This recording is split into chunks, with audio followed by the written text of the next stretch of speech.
Tony, I'll just give people like a minute to come into the room, and then we'll be good to go. All right.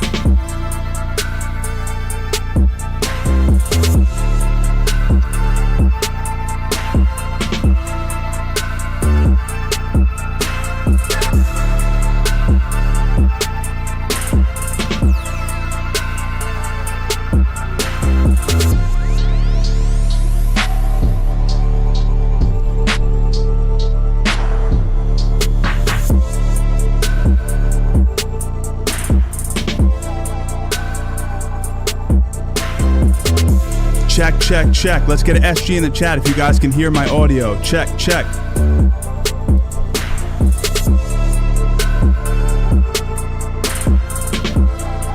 SG in the chat.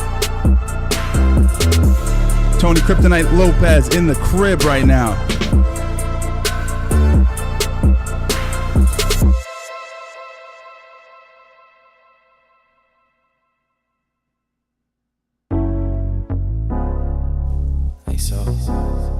Check, check, check. Indeed. Can you hear me? Check.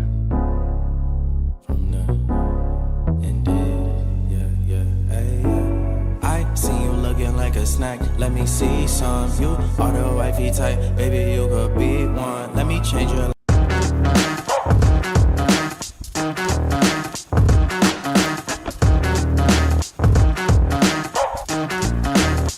Ladies and gentlemen,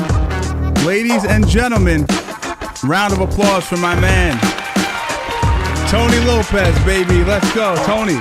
Let me turn this music down real quick. And let's get a grasp of what's actually happening on the stream right now. There's a lot going on. Tony, you just watched me do 2,000 things at once. I know you don't know what I was actually doing. Sideways. No clue. Tony, man, I really appreciate you stopping by, brother. Obviously, we did the video, the Bully Beatdown video that just dropped today. If you guys haven't watched it, check it out. But Tony, how you doing, man? I'm doing good. Good. You know what people want to know before we get into the Bully Beatdown stories and whatnot? What do you have coming up? Because I know you're not retired yet. What do you have coming up on the horizon in terms of fights? Well, right now, I'm just waiting to hear back to see if I got a fight coming up in August.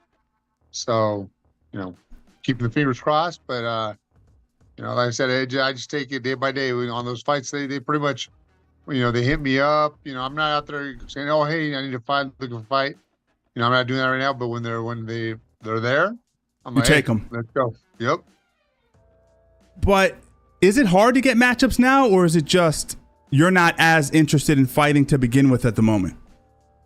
Well, you know what? It is hard to get matchups because most people, they're like, no, this guy's got too much experience. He's been around for a long time. He knows a lot. And then they're like, most of the guys that, they try and put me up against are up and comers or something like that. And they're like, do we want to take a chance? If you win, that's great for you. But if you lose, it can hurt you because, you're going against a veteran. And then, on top of that, he's old, so what's that going to say about you? So, it's a little tough, but not too bad. Yeah. When did you make your pro debut? How old were you? I was 32. Right on. So, Chad, if you're listening to this interview right now, 32 years old, making his pro debut, you went 15-2 in your first 17 fights. You were a double champ. A lot of people don't know that. You were the light heavyweight champ and the heavyweight champ at King of the Cage. So, yeah, that's a lot of hope for a lot of people that are maybe feeling, and that's one of the major questions I get, Tony, is like, I feel as if I'm running out of time. I don't know if it's too late for me to get started, but you were obviously training a lot longer before then, right? Oh, yeah, I was training all the way up until, I was 32 when I started fighting. I, just continued. But that's the thing, I learned everything I needed to learn. So when I went in there, I didn't look as much as amateur, so to say, as most people do when they go in there. And then they go in there, they lose. Oh, you know what? It's a learning experience. For me, it was never a learning experience. It was like, look, I learned everything. Let me see if it works. You were testing it out live in the ring. Let me just say this before we continue on, because I kind of jumped in. I was doing a million things trying to get this live started. We just started doing interviews on lives like this, so there's a lot of moving parts. If you don't know who Tony Lopez is, he's one of the first videos I ever covered. He fought on the show Bully Beatdown, which is a big part of my childhood growing up. And a lot of you guys obviously like the show as well if you're watching this. So that was Tony's role. If you didn't watch it, check it out after the live stream. Steamroll the kid. I mean, I forgot we were watching it together. I'm like, yo, Tony, I didn't realize you killed him in 2 minutes. You hit him with a body shot. He folded over, shit himself. I was like, damn, I thought it was going to go at least a few minutes. It was a quick finish for you. No, it was, and I was surprised too. I was enjoying myself out there, so I wanted more time, Tony, how'd you get on the show? That's what I want to know. Like, how'd you get the call? I know they were scouting people in King of the Cage, but how did they come to you? Well, that's what it was. The owner of King of the Cage, was in good with the group from the MTV Bully Beatdown, crew. Right. And so they were using King of the Cage fighters, and the owner said, hey, well, let's use our champ. Let's put him in there. So that's why I got in there, because I held the titles. If I didn't have no titles, I would have never been there.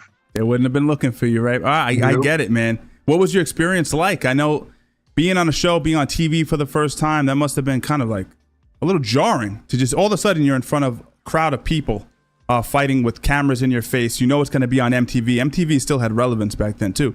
How was the experience overall? Were you treated well by the staff and everything like that, the people on the crew? Yeah, no, everything was awesome. It was great. I mean, everybody, from the fighters' point of view, we were treated like royalty, so to say. So it was a great feeling. I mean, the cameras, the people around there working, it wasn't strange to me, just because when you're in the fights, that's what you see. A lot of cameras, a lot of people around, a lot of behind the scenes going on before you even go out there. Right. So to me, it was the same kind of thing, just different, a little different, because like I said, we were going into the cage. So to me, I was like, okay, you know what? It's still a fight. We're going into the cage. I'm doing what I normally do. So this ain't, nothing too out of the ordinary. You said something really interesting to me while we were filming. A lot got cut from the final video, guys. We talked about a bunch of stuff. But you talked about this feeling as you were walking to the cage that you felt, even though you're a guy who was 6'5", 30-something at the time, 15-2, et cetera, you felt like you were the size of Timmy. If you're not aware, guys, Timmy was the kid that was being bullied on the show. Can you just elaborate on that for people? Because I think when we watch fighters fight, walk to the cage, we're under this impression that they're impervious to fear, and I think that's a misconception. You obviously dealt with fear, but you were very candid when we talked together in private. So can you just talk about how you felt walking to the cage, even though the guy didn't have any experience? Well, yeah, you know what? It's part of just myself too, to make sure I'm on point with everything. But to me, it's all. I'm never thinking that I'm the best. I'm this big guy. This guy's little, or size don't matter. All this kind of stuff. To me, I'm always like, no, man. You know what? I ain't that big. If I was bigger, maybe it'd be easier. So I always gave myself more of a handicap. So when I went in there, it felt easier when it was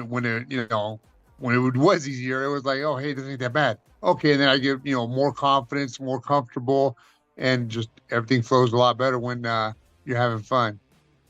That's funny. You're saying, I wish I was bigger, being 6'5". That's crazy.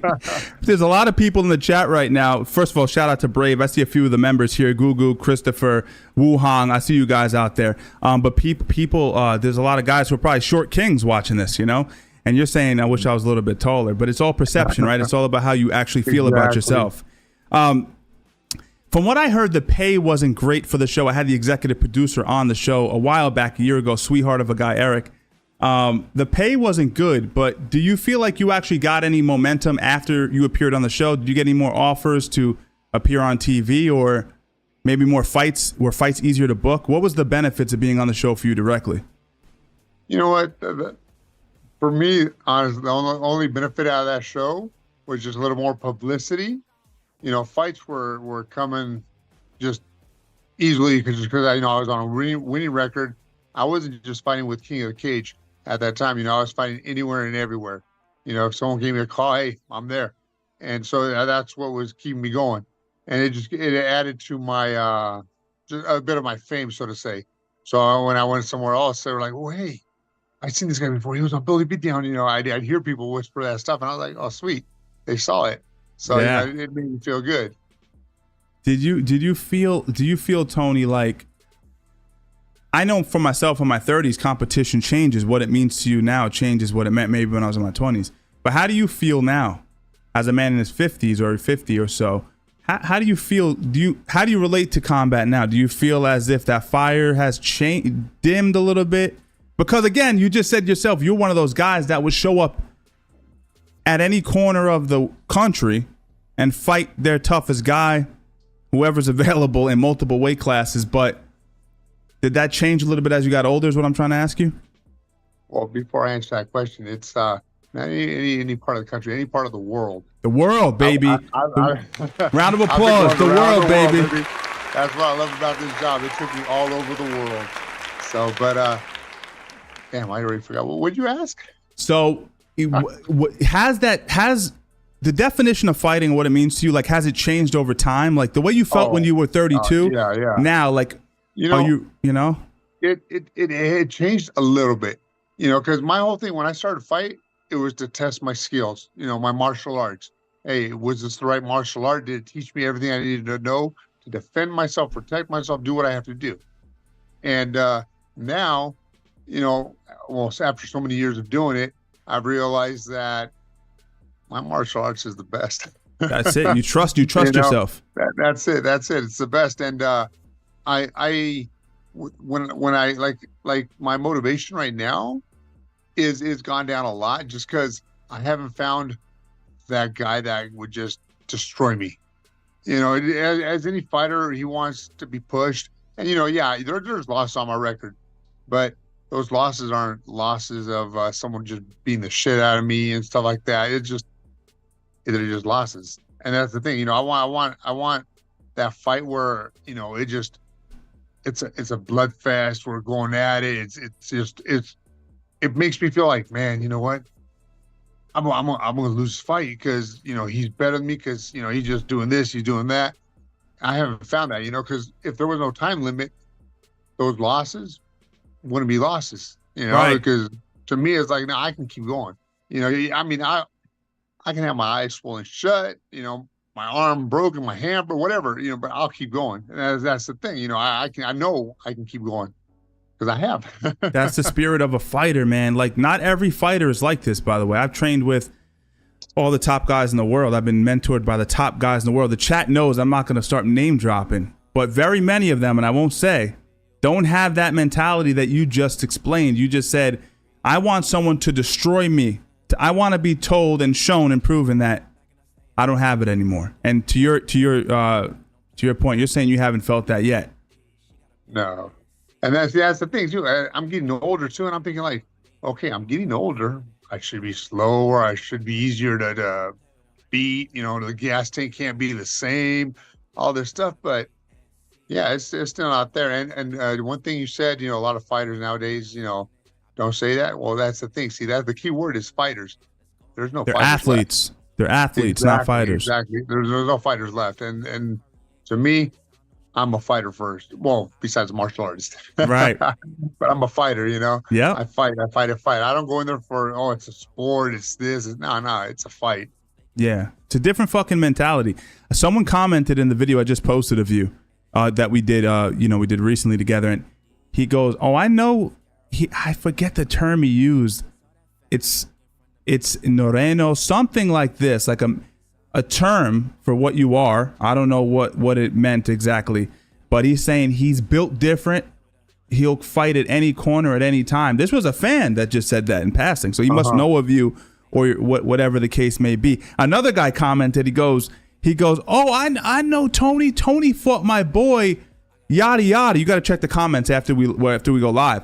And he's like, Tony beat him, but it was one hell of a fight. And I can't remember who the dude's name is. I'll have to check the comment section later. But, you know, like you said, not everyone's a fighter. There's a lot of athletes, not a lot of fighters, man. Exactly, you know. But hey, that's what I'm looking for.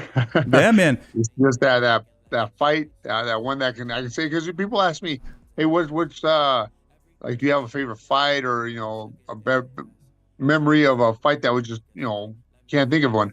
And or can you think of one? And my thing is, I go through all my fights, and I always pick one fight out just because I trained for the fight. I was at my best shape ever. Everything was perfect for me to fight this fight. And when I fought the guy, I made one mistake. I thought I had him out in the first round. I blew my wad, and I didn't put him away. And then he came back, and I mean, he wasn't, doing much, but he was surviving everything I had. And at each round, my energy level was going down and down and down. Now, in my head, all I was thinking is, if he hits me one good one, it's over. I ain't got no strength left in me to My hold legs are myself gone. up. Yeah. That's how tired I was. I was like, I'm so tired of whooping his ass that if one good hit, I'm done. So, that's a scary feeling. Isn't that crazy? That's like the biggest fear. What would you say your biggest fear is in fighting? It's probably getting tired, right? Getting tired in front of that man? 100%. 100%. Because I know before that, I fought this one guy, and I hadn't been working my cardio and stuff like that. And I got exhausted. Same thing, I could beat the guy and stuff. It was no problem, but I didn't have the juice to push myself. And Right. this guy he was rocking me good. But yeah, that's the thing. If you get tired, it don't matter how good you are, how much your experience, man, you're done. You're done. You're cooked once those legs go and you start second guessing all your moves. You're like, Oh yeah. if I go hard, I'm going to get tired. If I overextend myself, it's a scary feeling, man. I want to go back to this question. Did you have, this has just popped in my head. Did you ever have any TV aspirations? Because don't take this as disrespect, but when I look at Tony, I see a guy who can easily be a gang leader. 6'5", grizzled face. You could tell you've been in a few fights. I look at your face, I'm like, What? Tony, yo, chat. Does Tony not have a face of a fighter? That you've been through some wars and why have you never pursued TV? You live in Cali, right? Yeah. Never pursued it. Why not? Oh no, I did. Shit, he did. He did. Actually, I was in a movie, Chavez Cage of Glory. Right. And Danny Trejo was in there. Who's the other? Stephen Bauer. Stephen Bauer from Scarface? Yes. And then I was also in a music video with Dre. And then I did a few commercials, stuff like that. But the thing was, what's loaded, let's put it this way, the first 4 gigs I did, I landed every single one. And I was attitude, personality, everything about me was perfect for that. That's why I got them. Yep. But afterward, personal life, was going down the shitter, and it reflected when I go to auditions. I wasn't the same kind of person, the character that I needed to be for the parts. Repeat that for me. I missed that. Repeat that last line. You said something changed in you? So I said the personal life was going down the drain. And so it changed my, attitude, everything about me. So when I went to auditions, it wasn't the same person, energetic, happy to be there kind of thing. So, I slowly stopped, and because I said, you know what, this ain't working.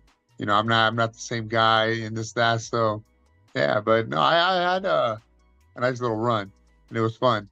That's awesome. Yeah, very few people can say that they have done that. But yeah, I was thinking while I was coming up with all this stuff, I was like, yeah, wait a second. Because I've been covering Trejo on my Shorts channel. I've been covering him. He just got into a scuffle. Did you see the video of him fighting? No, I didn't. Yo, Danny Trejo, Tony, got out of a car because these dudes were throwing water balloons at his car. He gets out of his car. He's 80 years old, Trejo now. He goes up to these dudes, like a gang of dudes, punches the guy in the face. He gets leg kicked, hits with a right hand. Danny goes down, Tony, falls down, gets right back up, grabs a green chair, like a lawn chair, attacks the guy. Trejo's, I don't know his story that well. I've never even seen the Machete series, but from that video, he seems like a real dude. Well, I tell you, I watched, I don't know if it was a documentary on him or something, but it pretty much told me his life story, how he grew up and that. He has that fighter mentality. It's fight or flight and stuff. And yeah, he was known for being a badass motherfucker. He did some time too, right? Yeah, exactly. He was running the show when he was in the pen. So it's like, yeah, he earned his stripes, so to say. So yeah, even at 80 years old, he's like, no, you know what? I might be old, but you know what? This fucking old dog ain't just gonna lay down for you. Fuck And yeah. that's the right mentality to have. Yeah, no, you you're from Southern California? Yeah. Whereabouts are you from? San Bernardino. Yeah, San Bernardino. Nice, man. So good area or more of like a gang infested type area? Because I'm a New Yorker, so I don't have much reference. Well, I say San Bernardino because it's more known than the little place where I'm at. The place I call it is Yucaipa, and it's very very relaxed here.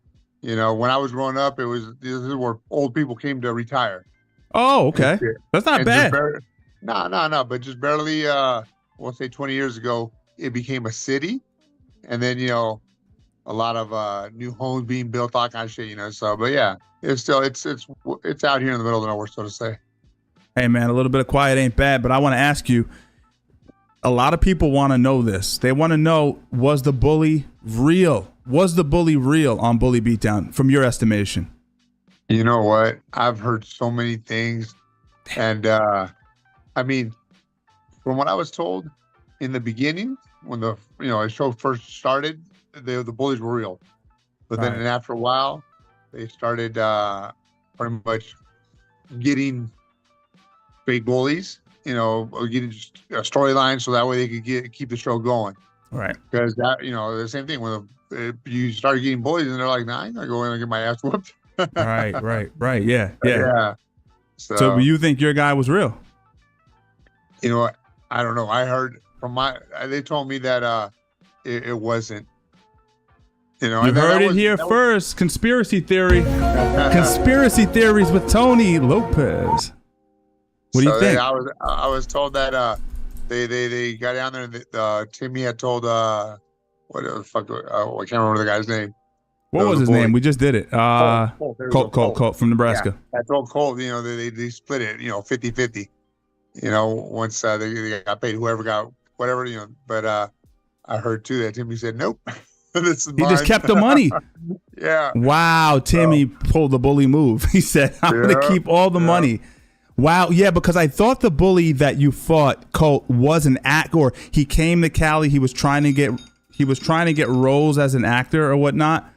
But I tell you what, he was believable, man. Like, he had a vibe of like a guy who really believed he was that, the man. He was playing a good role if he really was faking it.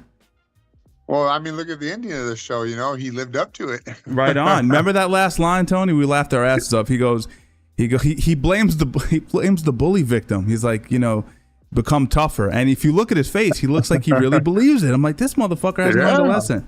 So great actor. Yeah. Listen, Colt, if you come across this video, phenomenal job. I want to know who your toughest opponent was. You have a really long career. You've been out there many times, kickboxing, MMA. I'm sure you've done grappling competitions, bare knuckle boxing, bare knuckle MMA. Who's your toughest opponent pound for pound if you were to choose one? You know what? See, I can't say that. Like, that's what I was telling you earlier. There's not the toughest. It's just that one that I mentioned before, which I'll say his name is Keith Barry.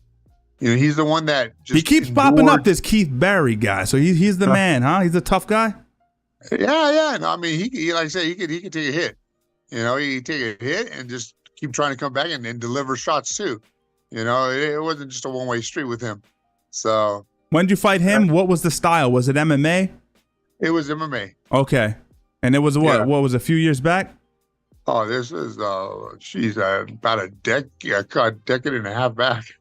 Wow, so you remember this guy as your toughest guy. By the way, you fought Beltran. I don't have to tell you, I'm telling the audience.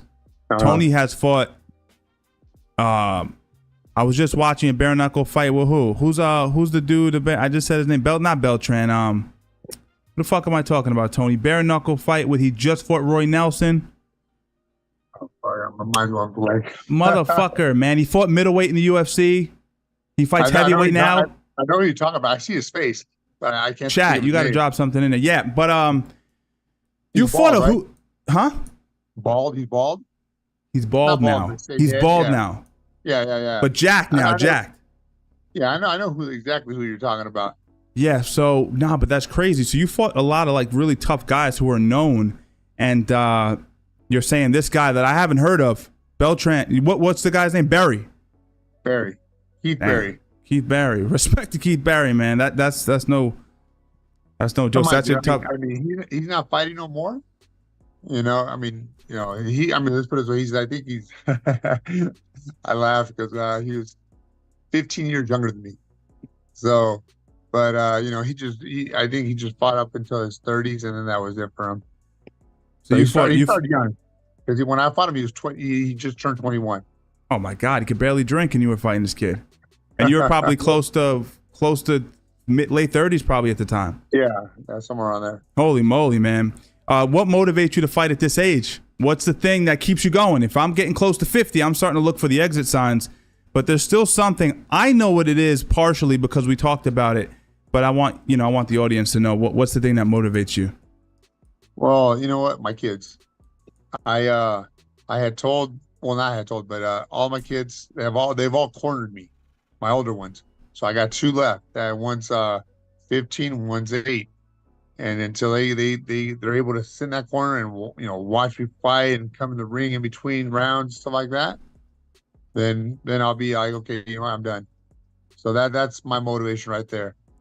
How many kids you have now? 5 kids? The total was 6. You got a whole tribe, man. The whole tribe, the Lopez tribe. That's incredible. So 2 more to go. So you think, what are we thinking? 55 years old? We stop? No, my boy's 8. It's 10. He got 10 years before he can corner. So we're talking 60. Damn. And mind you too, though. Once he corners, you might gonna want to do it again. So are any of your children gonna fight, or are you trying to keep them out of that life? No, you know what? There's the 3 younger ones want to fight. It's just time. My time. I don't have time to teach them. I know my daughter. She's 21, 22, somewhere around there. But she wanted to fight. I was teaching her a little bit, and then she went off to a gym to try and learn some stuff. And then from there, she's like, man, I don't feel like I'm going nowhere. And then I showed her a few things, and she took about 6 months off from the gym. And then when she went back, I showed her just a few basic things. She went back and, just destroyed the girls that she was rolling with. And the reply was like, oh, where do you train now? And are you pro? And she's like, no, I don't train nowhere. Oh, no, you got to train somewhere. Where do you fight out of? Oh, nowhere. So they were just all like, wow, with her because she advanced so much compared to them. And she was telling me they're going there 5 days a week, sometimes 2 times a day. And they didn't learn shit. They're still in the same spot. And it's just about. And she was doing all her training with you at the time? Yeah. Wow. Not all the training, just a week's worth. Wow. And my daughter tells me, because they've always asked me, like, why don't you train? My kids, why don't you train? Why you train? I'm like, I don't need to. I'm like, there's no point in training. It'd be too easy. And so when I told my daughter just a week's worth of training, then she goes back to where these are all training every day of the week and mops the floor. Her reply, she came back to me and says, I know why now. I know why you don't train. Oh, we got to dig into this, Tony. I can't let this go. This is an incredibly hot take by Tony Kryptonite Lopez. What Tony's saying, chat, if you missed it, is you don't need to train to fight. And I need to dig in deeper to that psychology. I'm like an over preparer, man. I'm the guy who thinks similar to you, like I suck. I need to just go hard, nonstop 3 times a day. You're the opposite. You're not, but you got to explain it and then we'll dig deeper. What's your take on that? Why that? Okay, let's put it this way. When I started fighting, I started at 32. I did all my learning from 21 to 32. Right. I still learned after 32, picked up on things I didn't know. But I did everything. I did all my studying. So when it was time to take the test was easy. It was too easy, And so when the test is so easy, then you start saying, well, you know what? I got to start forgetting some of this stuff so I can, see if I can remember on the spot. So that's where stopping training. And I'm that's so insane. I love it. Dude, I made myself forget how to do jujitsu, how to throw my kicks, my punches, everything. So day of the fight, I was like, okay, I got to think, okay, how do I got to twist the body here, pivot here, do this, do that, So it made it more of a challenge for me. And that's what it is. That's all it is. For me, it's just when you learn everything, now you got to unlearn it just to keep up with everybody else in the world because everybody else is, not where you're at. You were killing people at a point, just head kicking everyone. I think success was coming very easy for you. So you kind of were like, I'm done with this training shit. You know what? Let me let me tell you something too. It's the funniest shit. If you've ever watched one of my kicks, my head kicks, I've been told I'm the slowest kicker in the world. And my coach is like, I don't know how you do it. You got the slowest kick. You can see it coming for days, but it lands every fucking time. Yeah. And my daughter, when my 8-year-old boy was, I think he was like a year and a half or so, was, watching one of our fights. They're in the audience. And she's like, my little boy, distraction, stuff like that. So she tells him, hold on. Dad's going to kick. I don't want to miss it. And she says, I started the kick when she looked down at my boy and told him, hey, I don't want to miss the kick. Just wait. She says she looks back and the kick's still going. And she said, what? I didn't miss shit. And then I see you kick him. And I'm like, how? How did you kick him? I looked away. I came back and your foot was still going. Yo, Tony, I was rewatching the video and I was looking at your shots. You were delivering uppercuts, just chambering uppercuts, and you stopped him with an uppercut to what looked like the solar plex. And they aren't fast punches. They're well placed, and it's almost like you're throwing change-ups. It's like it's not a fastball. It's like, I think that's what fucks guys up with you is you think it should be landing here, but it's taking a little bit longer, and they're actually retracting their defense, and they're getting hit with shots that they shouldn't probably get hit with. Man, but it still blows my mind that you don't. So do you hit pads? Do you diet at least? What? Dumb question. If I don't train, why would I eat clean? Well, what the hell's a diet? Wow. Now, you know what? Okay, let's put it with you. I used to eat like shit because I was like, man, you know what? And I'm at the time, the wife would be like, why do you eat like crap? You're supposed to be an athlete. This hurts your body. Yeah. I'm like, to myself, what I was thinking is, well, if it hurts the body, maybe it'll slow me down. Maybe it'll give someone an advantage and stuff like that. So, like I said, I'd eat pizzas, burgers, fries, those little, what are they called? Top ramen. All that that's deep. MSG, guys. MSG in the body before a fight. That's incredible. All bad stuff. And I was like, whatever, just eat it and then see what happens. And I was like, ain't nothing happening. So, I mean, I've changed the way I eat now for sure because I'm like, yeah, you know what? I know all that stuff's no good. So let me just fine tune the body. I think that's what's helping me keep going. That I've decided, okay, let's get rid of all this crap. Yeah. I was putting in my body when I was younger. And it's just, it feels the same. Wouldn't you feel more confident though? Because I know you deal with that just like we all do. Like we talked about earlier, you deal with that fear of like, yo, this guy's going to crush my head. He's going to embarrass me in front of my family. Don't you feel like if you train more, you would feel more confident as we get older, especially? Or you're just like, even still at 50, you're like, I'm not hitting the pads, bitch. I'm not doing no grappling. Forget about grappling. There's no way you grapple anymore, right? Well, I mean, if it happens, it happens. No, but, no. I don't. I mean, in training, Tone. I don't train. I mean, I hate grappling. I'll tell you that right now. There we go. To me, grappling, and some people might get offended, but it's a bitch sport, a pussy sport, a sport that is not a sport. That's where guys go and love each other and act like, oh no, it's cool. We're good. No, motherfucker, it ain't good. It ain't good for nothing. Okay, if you want to lay on your back and let a guy get on top of you, you're gay. Hot take. That's just how I take it. If you do jujitsu, you're you're gay. There we go, Chad. If you needed any hot takes for this interview, you got it. Hey, that's your clip, by the way. If anyone wants to clip this, that's interesting. So forget about jiu-jitsu. That's definitely gay. But what about you're a striker? What about pad work? You don't want to crack some pads, build that confidence up a little bit before you go into the fight. Isn't that fun a little bit? Because you are a martial artist. No, yeah. But see, here's the thing too, though. It's why, I mean, let's put it this way. I've been in the back, and like I said, when I go to a fight, I go by myself, or sometimes, if my kids go, they go. And you know, I'll ask someone else from the other teams if they want to help corner. Just I said all you need to do is really pretty much I just give them a water, and if there's a stool, bring it there because I like to sit down. And they'll see me there and they're like, "Hey, you want to hit some pads?" Because they're warming up their guy this that. I'm like, "No, I'm good." And then after when it gets close, I'm like, "Hey, well, let's hit some pads." And so then I just hit pads to make them feel comfortable. You know, it ain't for me; it's for them. And I'm like, "Okay, yeah." I mean, at the same time, I'm like, I hit them because I'm like, it makes them feel comfortable. And then I'm like, well, let me see if it's still there. If I can still snap it out there So or maybe forget snap about training. We're talking about that's warming up for the fight the night of, or Yeah. that's Yeah, that's in the back room, right, like maybe 10, 15 minutes before my fight.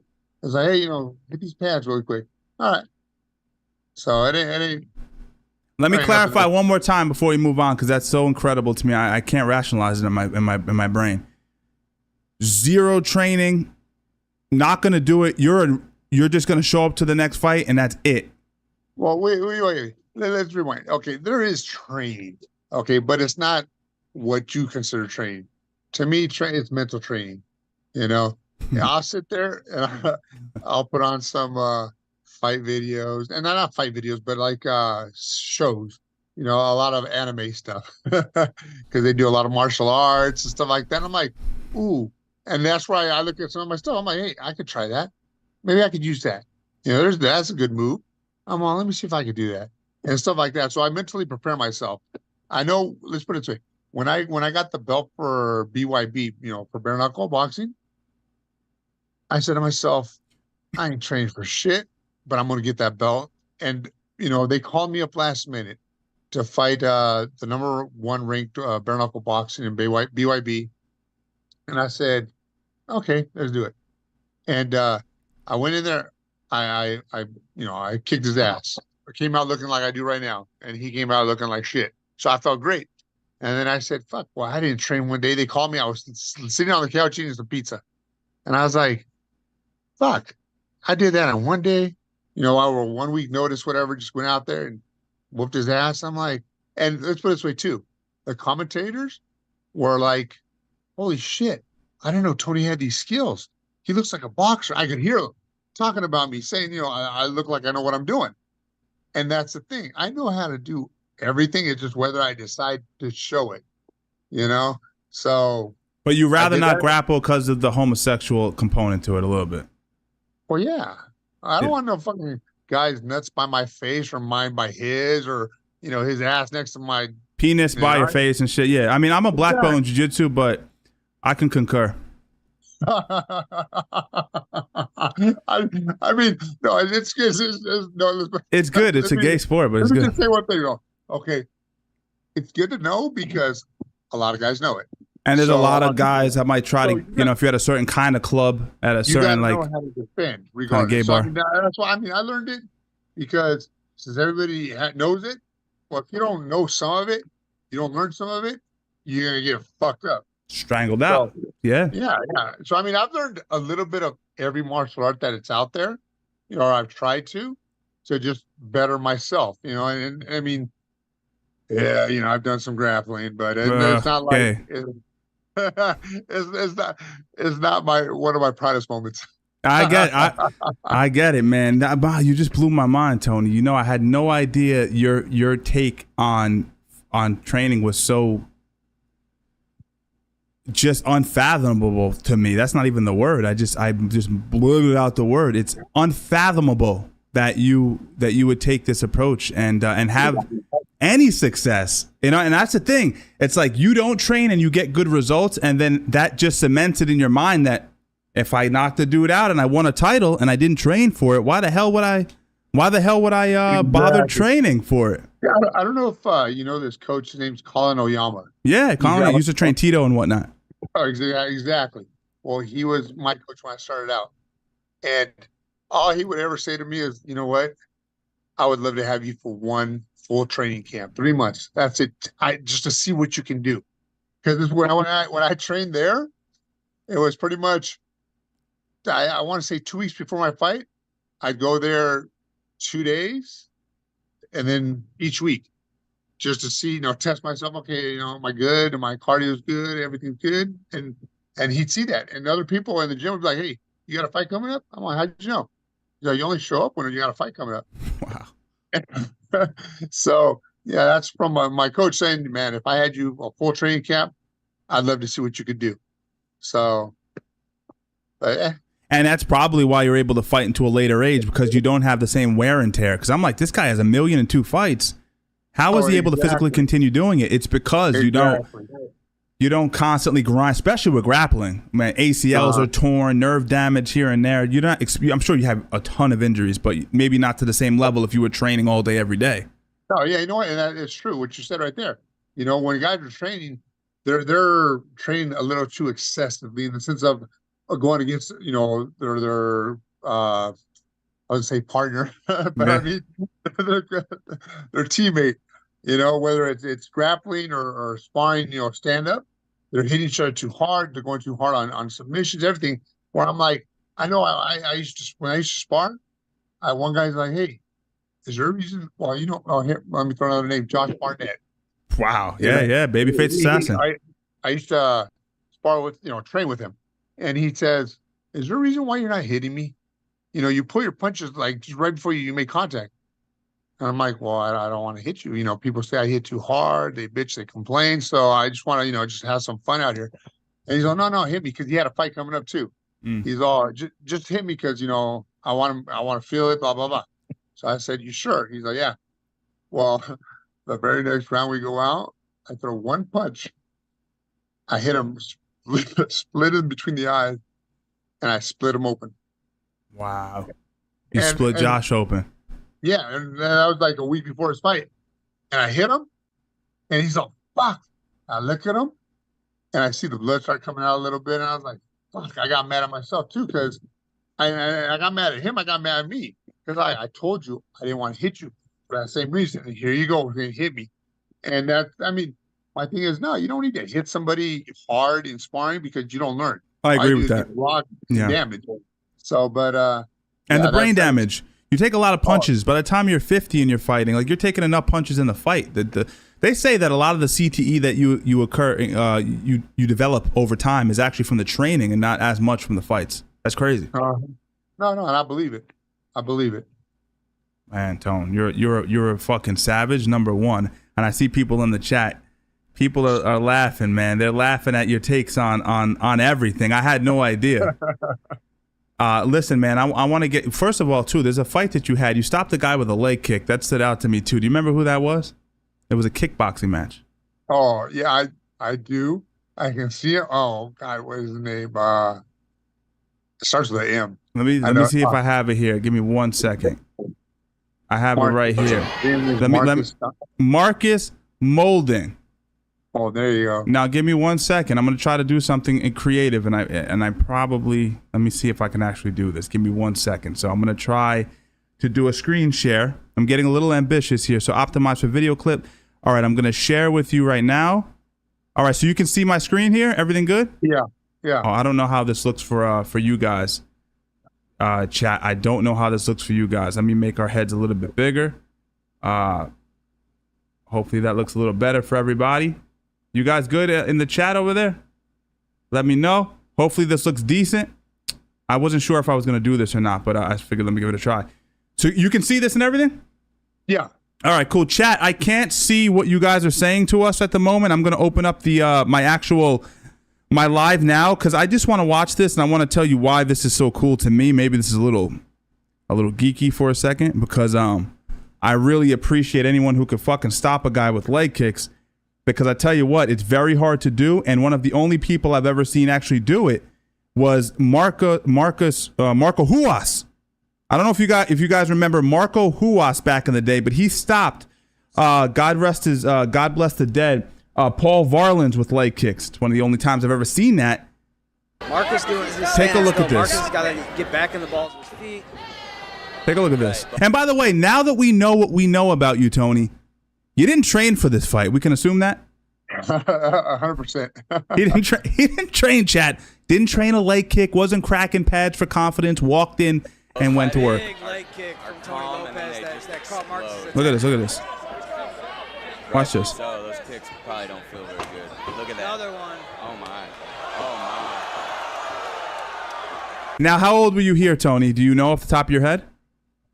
40s, right? Yeah, it has to be the 40s. All right. Let me see, because I know this motherfucker gets up again. Pushed Marcus over. He comes back, right? He comes back. He's like, I think I got what it takes. Check this out. He's ready. He said, wake up. Go. Watch this. Marcus is a mauler for a reason. Go for Tony Marcus, first. younger than you. He's going for it, but he's shot. The legs are gone. You can tell. That's a big way to get up there. Yeah, that's a long way up there. The leg is just done. Tony. He's trying now. Look at him. Look at him. Fighter's right in front of us. Big Ooh, leg kick. Another big leg kick. by Tony. Another one. He's chopping the tree down on that one. That's a leg kick that, guys, it's very rare to see leg kick finishes, but that's a 6'5" leg coming at you. An untrained 6'5" leg. You can't even stand up. Look at him. Stand up. That's Look what at him. happens when No you- gay jiu-jitsu involved. Straight up combat. I love to see it. No, wait. You got to say it was a trained 6'5" leg kick coming at you. It just it wasn't currently trained. Currently, but in the past, he did some training. Let's not get it twisted. Yeah. Don't take it away. Now let's see. So all right, we're still on here. That was awesome, dude. That was awesome. I think it's cool for my audience to see you, a few people that are here watching, man. And I'll get this clipped up and put up on shorts. But Tony, what I want to do is next time you have something lined up, a fight or something lined up, you definitely got to jump in and come back on live. I think we'll have a lot of fun, man. Oh, for sure. All right, brother. I appreciate you. And before I let you go, actually, let me see. Chat, you can drop. I know that there's the hardcores are in here right now. If you guys have any questions for him, I'll give you about 2 minutes to throw them in the chat. There's a little bit of a delay, Tony, so it might take a minute or two. But guys, drop some questions that you might have for Tony in the chat. If you have, I'll take about a handful of them. If you have anything, speak now or forever hold your peace. But yeah, that's wild, Tony. I did not know that about you, man. But now that you've said it, and I'm thinking about the age that you're fighting, I'm like, it makes a lot of sense. He's preserving his body by not training. Yeah, no. Well, I mean, yes, I am. But I mean, there's different ways to train too, And then my thing is you just can't go 100% like they do when you're in that gym. Right, sparring hard, doing all these different kinds of exercises, grappling especially, which is hard on the body. Mm-hmm. All right, so let's see what we got a question here. Do you train anyone or teach anyone now? Are you currently coaching anyone or not at all? No, I don't. I've trained in the past, but no one can handle my way of training. My Too way of hard. training well, I don't think it's hard. It's just strict. Okay. It's more disciplined, more old school. When I say old school, I mean like back in the 50s, 40s, 30s. When you go to the old Chinese monks and they say, "Hey, walk up those flight of stairs with the 2 buckets full of water, Right. and keep your arms extended. If they fall, don't come back down." Kind of thing. Brutal. So, and that's my thing is just like that. It's like, hey, you want to learn to fight? I'm gonna teach you, but I gotta see you want to learn to fight. And I'll tell you, most guys, they didn't last. Yeah. They'd be here a few weeks, and then that was it. So what BJJ belt did you get before you decided it was gay? What belt did you get to? You stayed with white belt or you went up? I stayed with white. You weren't interested in no belts. You weren't putting the gi on, that's for sure. No, because let's put it this way: I never trained jujitsu. I never put on a gi for jujitsu. What it was when I started training my martial arts, it was kung fu, and then from there, my instructor, I said he was beyond his time, before his time, and he went and he picked out the 5, 6 top moves out of every style, and that's what he teaches besides our karate. Right. And that's where we learned that's where I learned my jiu-jitsu. I learned a rear naked, an arm bar, ankle lock. I think there was fucking what else? There's a rear naked, arm bar, chi lock, knee bar, and I think that was it. And then from Fundamentals, yeah. and then from there, I had a wrestling background too, which made it easier. And like I said, I'll tell you right now, any wrestler will destroy a jiu-jitsu guy. You heard it here. You heard it here. Because a wrestler is built to, just to hold and control. In MMA specifically is what you're saying. Oh, yeah. And that's exactly what they do. Jiu-jitsu guys, waits for the mistake. Wrestlers don't make mistakes. So, but, so I had the wrestling background, and then with a little bit of jiu-jitsu I learned. And then from there, every fight, when I went into a fight and someone had jiu-jitsu, I'd pick them apart. I'd be like, okay, they're doing this, we're doing that. And then that's where I'd pick up some other things too. And then I'd say, well, if they do it like this, if I do it like that, they won't see it coming, and I'll be able to land it. So that's another thing about everybody always said I had Ebonic jiu-jitsu because of that. Ebonic jiu-jitsu? Yeah. Never heard that in my entire life. That's the first. I never did anything like anybody else. So they were like, the fuck, where'd you learn that? And to me, I just came up with it myself. I said, okay, let me do it like this.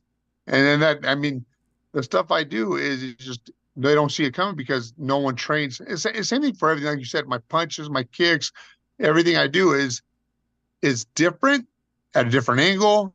So they don't know what it is. And that's it's hard to prepare for someone you don't have to mimic in training or a unique style like that. I think guys struggle with Tony Ferguson in his prime because he moved in a way very similar to that. I want to ask you, what's your favorite KO in your whole career? You know what? Actually, it's oh God. The guy said I'd never forget his name after he whooped my ass because I couldn't remember his name for our fight. And he took offense. Chad Herring. There we go. Chad Herring. So you hear that, Chad? And I remembered it because of the fight. He came out, we're going at it. And, this is at a point in my career where I took every round to the fifth round. And, maybe 15 to 10 seconds before the round was over, I'd finish it. Right. And my coach, he'd come over, Coach Colin, where I would say, can you at least head kick him and finish it quick? Because, every time we get out, we're the last fight. There's nothing open, no place to eat. There's that. Yo, worrying about the grub after the knockout. That's priorities. I said, all right. And sure enough, and I think it was the second round or third round, I just I threw a head kick, knocked him out. And the reason I say it is this was memorable. For the one, my coach told me to knock him out. I did it. And the other one was that he said when you hit him, it went quiet. For some reason, everybody knew you were going to hit him, probably because I got a slow ass kick. Everything went quiet and everybody just watching, and you could hear it like when a batter hits a baseball, it just cracks. Crack! You hear a crack. He goes down, and just people are just like in shock and stuff. And then from there, people got mad and we're throwing shit in the ring, but it was cool. Just the fact that, he said everybody went quiet, and just the sound of just my shin hitting his head. Cause that's when I do head kicks, I always try and use my shin, so you nice little crack. But yeah, that's a memorable one. That's the best one, man. If you can go back and tell your younger self anything that would progress your MMA career or fight career in general, what would it be? If you had one tidbit, one gem. I'd tell myself, just don't lose. That's it. Just don't lose. That's it. I mean, they can't beat you. Just don't lose. Right. Don't quit on yourself. That would be the one thing. Well, let me ask you another question. I see a good one here. I'm just catching up with them. What insight would you share with the newer generation of fighters as the number one thing they need to know about making a career out of fighting? Well, you know what? I'll say it like this. If someone wants to make a career out of fighting, learn your shit first. Don't go to a gym. If they tell you, hey, man, we get you a fight in 6 months, because if you have a wrestling background from high school or you're athletic, just because they see, oh, you're athletic, yeah, you can catch on quick to this stuff. I always told people that I train, give me 3 years. In 3 years, you'll learn everything you need to learn. So when you go in there, you won't need me or anyone in your corner. And that's the thing. When you go into a fight, you don't want to have to depend on anybody. Oh, I need him to wrap my hands. Oh, I need him to, rub my back or do this, do that. Massage. Fight. Yeah. Massage. Oh, yeah. Fucking gay. They get the back rub. We don't like no But men yeah, touching us on and that's this the thing, too. That's what I'm live telling you, stream. too. Like when I fight MMA or even boxing, I don't wrap my hands. You know, to me, that's another thing. Pussies wrap their hands because You why would do they say wrap their wrapping hands is probably gay? Oh, it's beyond gay because they don't know how to punch. So they're thinking, I'm going to hurt my wrist, and then people are going to see me really. Oh my God, look! You don't need it. Your It's gonna hands be are coming out. old school kung fu hands, Hey, no, hot if you know plate how to- shit. Well, that's what I say. If you know how to punch, why are you going to rap? Rapping is for those weak ass wrists of the, not so manly. Right. But AKA, yeah, yeah. so, but yeah, so that's it. Just learn your shit first. Give yourself at least 2 to 3 years. When you can go against a black belt and hold your own and even beat them, then hey, you're ready for the fight. You're ready to go. Yeah. Who were your inspirations? Who inspired you when you were like coming up?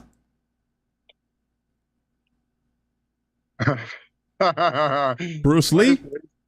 No. I mean, we all had those basic. I like Bruce Lee and stuff. He was cool. I know when I was young, me and my brother, after watching kung fu shows or Bruce Lee, we'd be all start hitting each other, kicking all that kind of stuff. But no, I never had idols like that for fighting. My thing was when I started learning my martial arts, my karate. My instructor, growing up was my brother and my dad. Of course, they're the men in my life. And once I got to a point where my dad, I knew I could take him in a sense. I was like, okay, I got to find someone else. And my brother, who was an athlete too, I said, okay, him. But then when I think I was, 20 or so, and then I beat him, then I was like, fuck, well, they suck. And then from there, it was my martial arts instructor. They suck. Those two guys are done. Well, yeah, no, they are. They're done. I mean, I learned what I could from them. Now, my martial arts instructor was the next one. And same thing, I think within the first, but within 2 years, I was able to beat him. And let's put it this way, we were sparring. And after we got in sparring, he's like, hey, if we ever spar, it's got to be in private. Oh, he doesn't want people to see it. Exactly. He's like, I can't have anyone seeing you hit me. I don't care, but I can't have them see that because then they're going to start talking and saying stuff. And I understood that. And mind you, my instructor, he wasn't old. When I was 21, he was 26. Oh, so he similar was still, age. Yeah. But he was young, but he was good. I know at a point they clocked his kick at 82 miles an hour. That's a fucking bat. That's basically like MLB status with the leg. Dude, he could stand in front of you with maybe about, I'd say 6 to 8 inches of separation and kick you in the head. That's how flexible his leg was. He could he used to always hook kick me. And boom, I'd be like, fuck. Because I was like, oh, I'm in close, you can't do shit. And that leg would just come up and whack. So speaking of head kicks, how often in camp would you get injured, and what was your worst injury in training? Did you tear your ACL? Anything like that? Any like severe injuries? In camp, there was 0 injuries. 0. Dude, that's crazy. That I would put a stop to people. I've never heard this before. Ever. This is the first. No.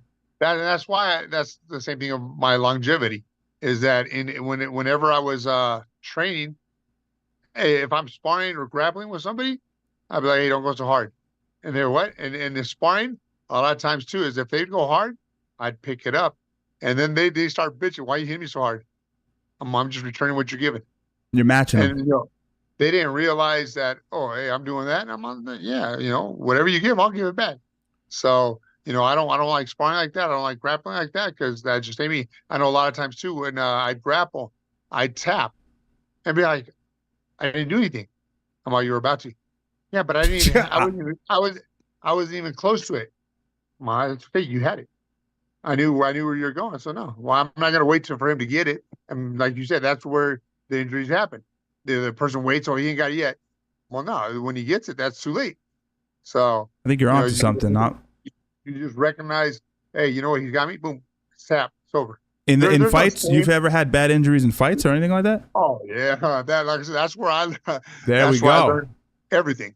In my fights, I know this one guy was a wrestler and he fucking went for a single leg. And in wrestling, you put your shoulder into their shin to hyperextend their knee backwards and take them down. And well, that's what he did. And my knee went, "Bleh." I was like, oh, it took a year for that knee to reheal. And I was in the fight. Probably why- Wow. Mind you, I was still fighting that whole year.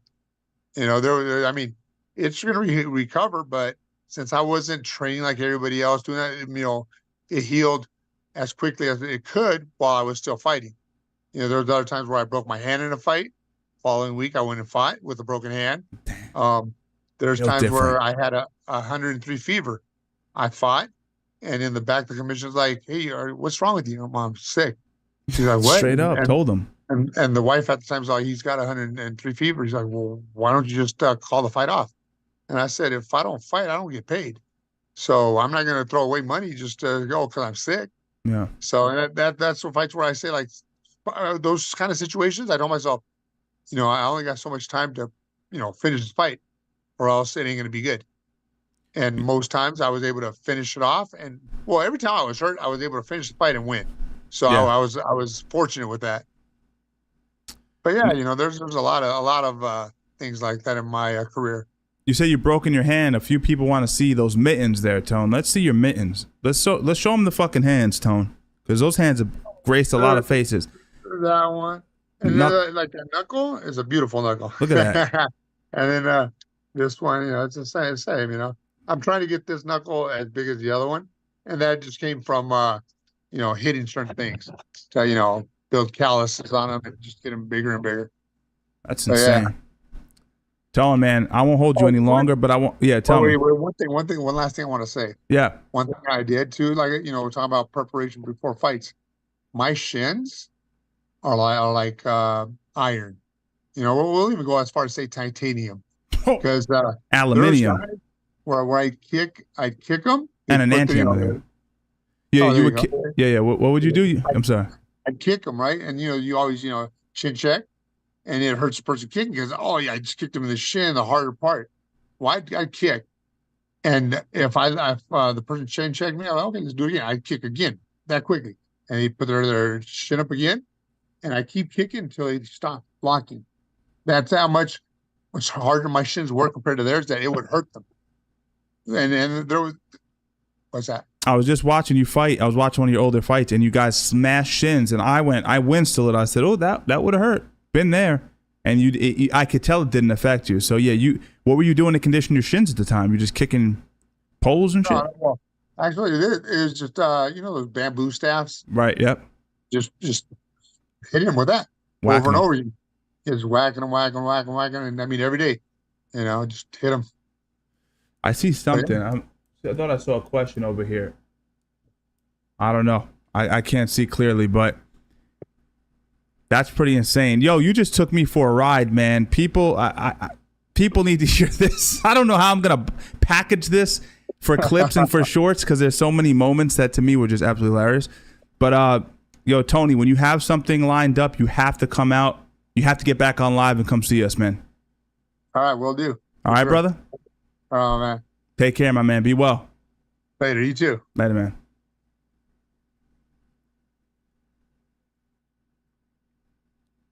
Chat. Let this convert for me real quick.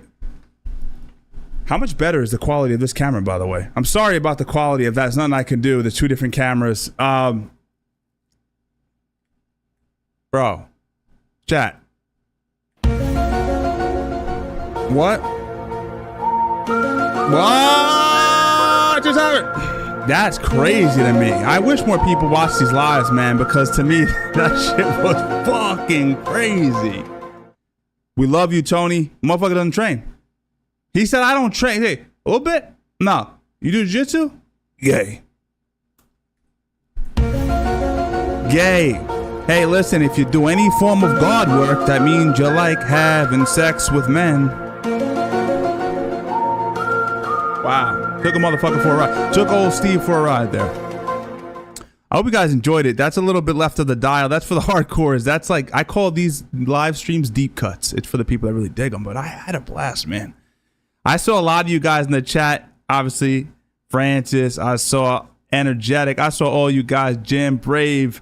You know who you are. Jax, I see you in there. Google, I see you in there. Chris, what's up, man? I see all the members. This is really primarily members, which is actually pretty hilarious. Chloroform, what's up, man? Haven't seen you in a while. What's going on, man? Johnny. Johnny, if you missed the conversation, I see a triangle in your logo. Watch this live back. If you're a jiu-jitsu guy, watch this live back for me. Do me a quick favor. Old school machismo type guy. You guys got to understand the context in which you're seeing a man talk. Built different upbringing. That was funny, bro. We're gonna do a few. I'm not gonna get off now, even though our numbers are fucking embarrassing. I'm not gonna get off yet. I do have to take a piss. If you guys aren't aware, Jake Paul just did a face-off with Mike Perry. I was tempted to get into a little bit of politics today, but I think we'll save that for a different stream. There's a lot going on in the world that's catching my attention. That's actually where most of my attention's been lately. It's actually been on politics a little bit. You know what I'm saying? But you know what we're gonna do, guys? Oh, sorry, let me just put myself on the screen here. We're gonna check out this face-off. I don't know if any of you guys watched this, but before we get started on that, I'm going to let me put myself back on screen again, get this thing situated. I'm gonna do a quick poll. I want to see who you guys think is gonna pull it off. Where the hell is my live actually? Oh, there we go. We'll do a quick poll, guys. We'll do a quick poll. See what you guys think's gonna happen here. Who do you got? Politics members only, for real. That's a great way to nuke a chat, by the way. Talk about politics. Perry or who you got? Perry or Paul, man? Let me know, guys. Who do you got? Perry or Paul? Drop it. If you're just getting into the chat now, you missed. I mean, I don't know how it was in terms of entertainment, but for me, man, I fucking love these things. I'm gonna put this on the screen for you guys real quick, and I'm gonna take a quick piss. As a matter of fact, what I'll do while I urinate is I'll just put this on for you guys real quick. We'll just finish up with this because I don't want to start the actual Jake Paul. I want to actually watch it with you guys. I have not seen it. Quick piss, everybody. Quick piss. Literally, your muscles shut down and you can't even use them. I've seen it so many times it isn't even funny. It's very unfortunate for Marcus there. It's a sciatic nerve. The doctor asked him where it's at. It's all the way down his leg. Yeah. He's obviously writhing in pain Right here. There. Big head kick that catches. I told you guys, it caught the gloves. Caught the glove. He just fell, right. It was right after a head kick. It was the next bout where he hit him in the leg twice so hard that, I mean, anybody's nerve is going to shut down at that point. It's almost impossible to stand up when you get kicked like that. Got one. Another big one. Right there. That did it. And for everybody at home, if you've never been kicked in the leg that hard, you're basically, you try to stand up, you feel like you can, and your leg just gives out. It's impossible to even... You know, Marcus is having trouble walking as it is. Right. All right, ladies and gentlemen, let's give it up for these two professionals standing in the middle of the cage right now. Get loud! Your referee, Justin Brown, stops the action. 2 minutes into round number 2 for your winner by TKO, Tony Kryptonite Lopez!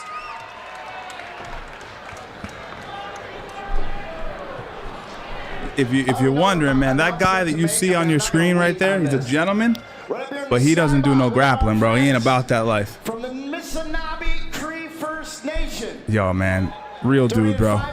Real dude. Yo, listen, chat. I was gonna tell you, I'm kind of tempted. Jax, you said it's boring. The RNC's boring. That's like a separate live though. I'd probably have to get a fucking thumbnail done. There's so much weird shit going on right now, guys.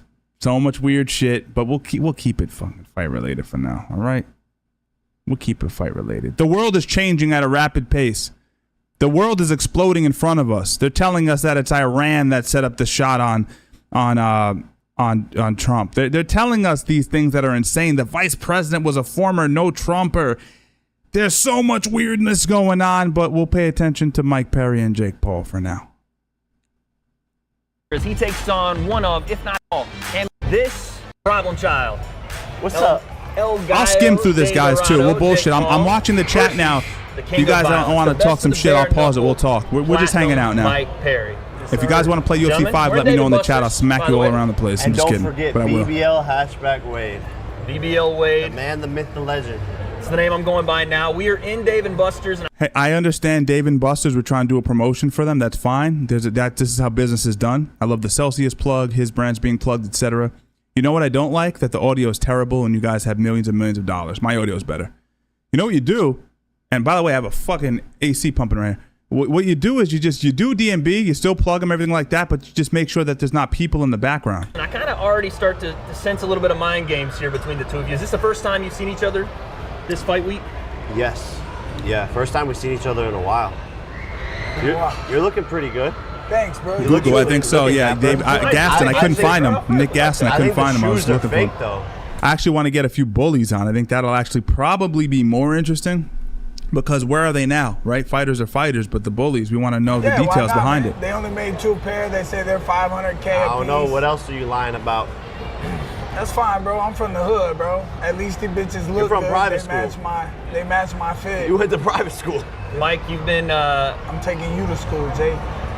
You've been dealing with a lot of these mind games from Jake. Has any of this affected you so far in the build-up? See, Jake is a good performer. I'm studying the eyes right now. Jake knows when to turn it on. If you're a performer, you understand how to play different moments and how to attack moments. But Perry, if you look at his eyes, you can see that dude, he has 2 switches, off and on. And he's on. When he look at those eyes, they don't lie.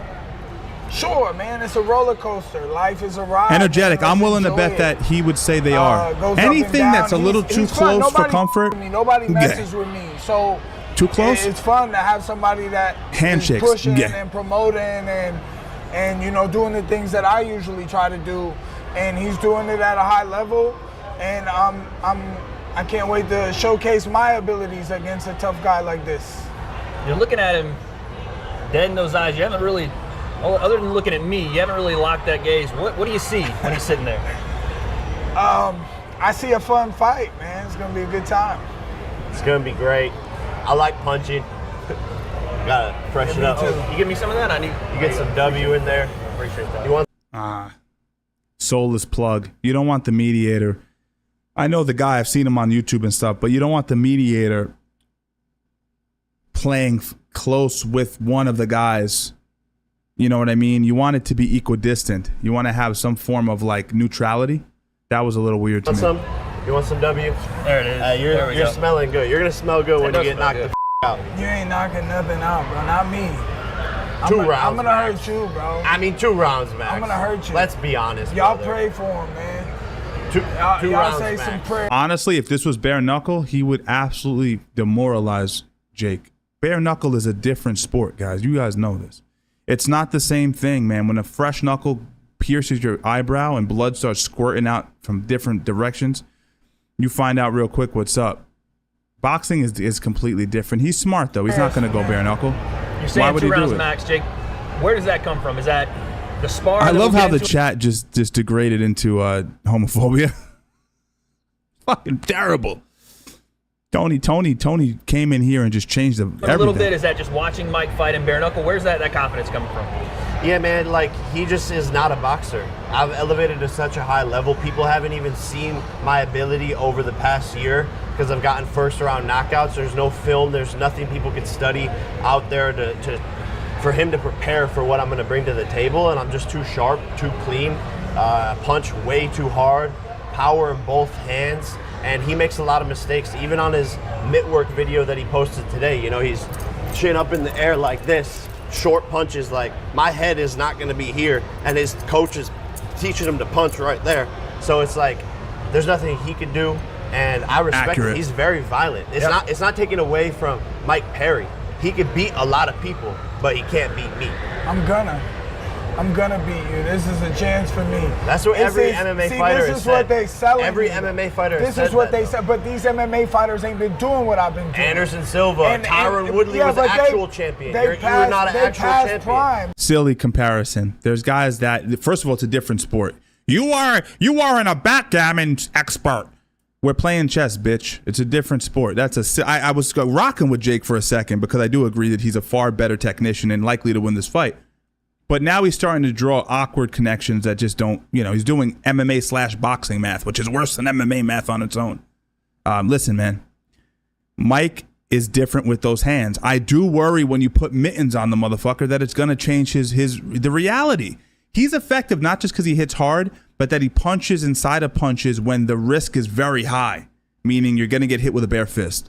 I don't think the risk is the same with 16 ounces, 14 ounces, 12 ounces. It's a lot different. I don't like the math Jake's doing, though. He's whacking out right now. He's saying things. I'm just now reaching prime. I'm just now getting to where I've been doing my best. I've learned through the UFC, which was a tough place to learn. And since learning, now I'm having this success brawling these people. And I fought a boxer who had a great record and a good, was great. Who was that? Michael Seals. He was number 2 in the world at the time. Trash. I saw that. He's been smashing people ever since he fought me. And you got dropped like a lot, like multiple times. And he's not even a good fighter. You fought in a triangle. That's not boxing, brother. Mike, you said Jake's green. Even though, Jake those tendencies, I'm going to exploit those green tendencies in this fight. And you will break. You look very flubbery. I'm hard as a... Ha! He said flubbery. I'm using it. You look flubbery. I actually felt the same way. I felt when he took his shirt off, he did the promo shots. I thought he looked a little too big. I thought he looked a little too big. I think what makes Jake effective is actually his speed for his size. You start putting on an extra 10, 20. He was getting ready for Mike Tyson, I understand, but you actually lose a little bit of your ability in terms of precision and power, and oftentimes you lose a little bit of power. What increases power? Well, speed, timing, right? You lose speed specifically when you gain weight, right? Rock, my is... He's jacked. Mike Perry, look at that. You look like you're on some growth. He looks pretty hard. You look pretty big. Yeah. I put the size on. It's a nice opportunity to get up to 200. You think I'm fat? Flubbery. Just green. I love my fat happy self. Just green. But I love my fat happy self, Mike. It's good. Some fat people, like Butterbean. A lot of people do, Christopher. I think a lot of people that I've seen dislike him for whatever reason. I don't know about that. Not really quite sure why. I don't know the guy, follow him, but I've heard. Spanish. Whoever moves first. He seems very agreeable, which isn't a bad thing, but. All right, we're going to continue this. Can be at times. Jake, you've had a point to tell Mike Perry, he's private school Perry, that all this tough guy stuff is not fazing you at all. Do you think he's putting on a little bit of an act, or do you think that Mike walks it like he talks it? Got it. Mike, don't break. You moved. You moved your lip, bro. Zoom in on the edit. Yeah, zoom in on the edit. Don't edit it. Because he quivered first. I was mocking you, and you went like this. Bro. You went like that, and I was mocking you, bro. You're losing. It's a game. Your hair is moving. It's moving away from your head. Hey, bro. I'm going to Turkey soon, okay? Some of us aren't blessed with luscious hair like you, bro. And I'm going to make a W product that can regrow my hair, all the way to 84, man, was nice. Nice with it. I could borrow some, maybe? Yeah, I'll shave something for you. Thank you. He's a generous guy. I like this, man. You guys are getting along a little bit. I don't know. It's going to be a fun fight, man. I'm excited for a battle. I do like getting punched, and I like punching, too. So we're going to see 10-ounce gloves. No. I just feel like the thing that makes Mike dangerous is that he can take a hell of a punch, man. With 4 ounces and bare knuckle, he takes a hell of a punch. I'm interested to see if he is able to walk Jake down, because Jake's never fought a guy that can walk him down. Nate kind of was able to do some things well in that fight, but Nate doesn't hit hard, and Nate takes breaks, a lot of breaks. Mike doesn't really take breaks. He's kind of an improved version of Nate Diaz in terms of effectiveness with punches, in my opinion. Goes forward, hell of a chin, doesn't stop punching. And he's really good at, like I said before, he's good at punching inside of your punches. That's a dangerous mix. Again, I'm leaning towards Jake in the fight, but I'm gonna hurt you, Jake, and I'm gonna laugh in your face when you. You already hurt me when you called me fat. Mike Tyson called you fat. I didn't say you were fat. I said you were. You called me fat. You did on your stories. Maybe. Jake, you are taking this fight knowing you have Mike Tyson in a couple months. cancel that fight. By the way, enough is enough with the Tyson fight. We're over it. We're over it. We don't want to see a man who's half. Let's put some respect on the guy's name. A guy who's in the twilight of his life. We don't want to see him step in the ring with this young, juiced up guy's fucking. He had a beautiful head of hair. All of a sudden, he has no hair. All of a sudden, he has no hair. Like this. No hair? Out of nowhere? I know why. How does this one differ from I don't want to see that fight, Jack. That's not happening. How many days do you go, I'm not trying to dive into your relationship, but like how many days do you edge before the fight? Oh, like 4 days. I just hold my nut for like 4 days. It's valid. What about you? Yeah, just like a week. Can't be too much. Yeah, like a week. No, I don't do that. Can't be too much. Then you start having wet dreams and shit. Can't do that. What about drinking? How long do you stop drinking? It varies. Kind of just play it by ear. Yeah. Like 30 days though. I try to do that. Wow. Yeah, it pisses me off. Yeah. I've been training. To answer your question, I take big risks. You know, that's why I put it all on the line. I don't stop for anybody. I want to stay active. I'm on a road to world champion, and this is a Mike appetizer. So yes, the Mike Tyson fight is happening November 15th, but I need to stay active and take out Mini Mike right here. He's a violent guy like Mike Tyson. He comes forward, he takes shots, he throws wild punches like Mike Tyson, and so this is a good little warm-up for me, a little Mike Dave and Buster's appetizer. You know, like most people on the internet don't know shit about boxing. These people who have never had a fight or their special needs. You know, the thing about retarded people. I got to rewind that because I know that's going to be a banger. I stepped on his punchline. Listen, guys, let me explain something to everybody. You have to understand something. I'm looking at the chat the best I can. I know you guys are throwing stuff down occasionally. Let me explain something. You can't make those comparisons. Ask GSP himself, one of his toughest fights. He had a tough go with Shawnee Carter, bro. Shawnee Carter. He speaks of this guy like, I swear, if you talk to him about Shawnee Carter, if you ever have a chance to talk to him, ask him about Shawnee Carter. And ask him what his hardest fight was. So you can't really say this guy fought this guy and he struggled here. It doesn't always make sense. Plus, you're talking bare knuckle. You're talking a completely different range and behavioral pattern in the cage, or ring rather. Because they don't know that they're retarded. And you know the thing, these people who have never had a fight or their special needs, you know the thing about retarded people is they don't know that they're retarded. And they talk about fighting as if they've ever even had a fight. And they have no idea or clue of what it takes. I know he trains, he gets in the ring, he does his miles, he spars his rounds. His team, I don't know if they're lying to you a little bit about a lot of yes men capabilities against me in this fight on Saturday, man. I'm gonna be something we don't know. You have not seen.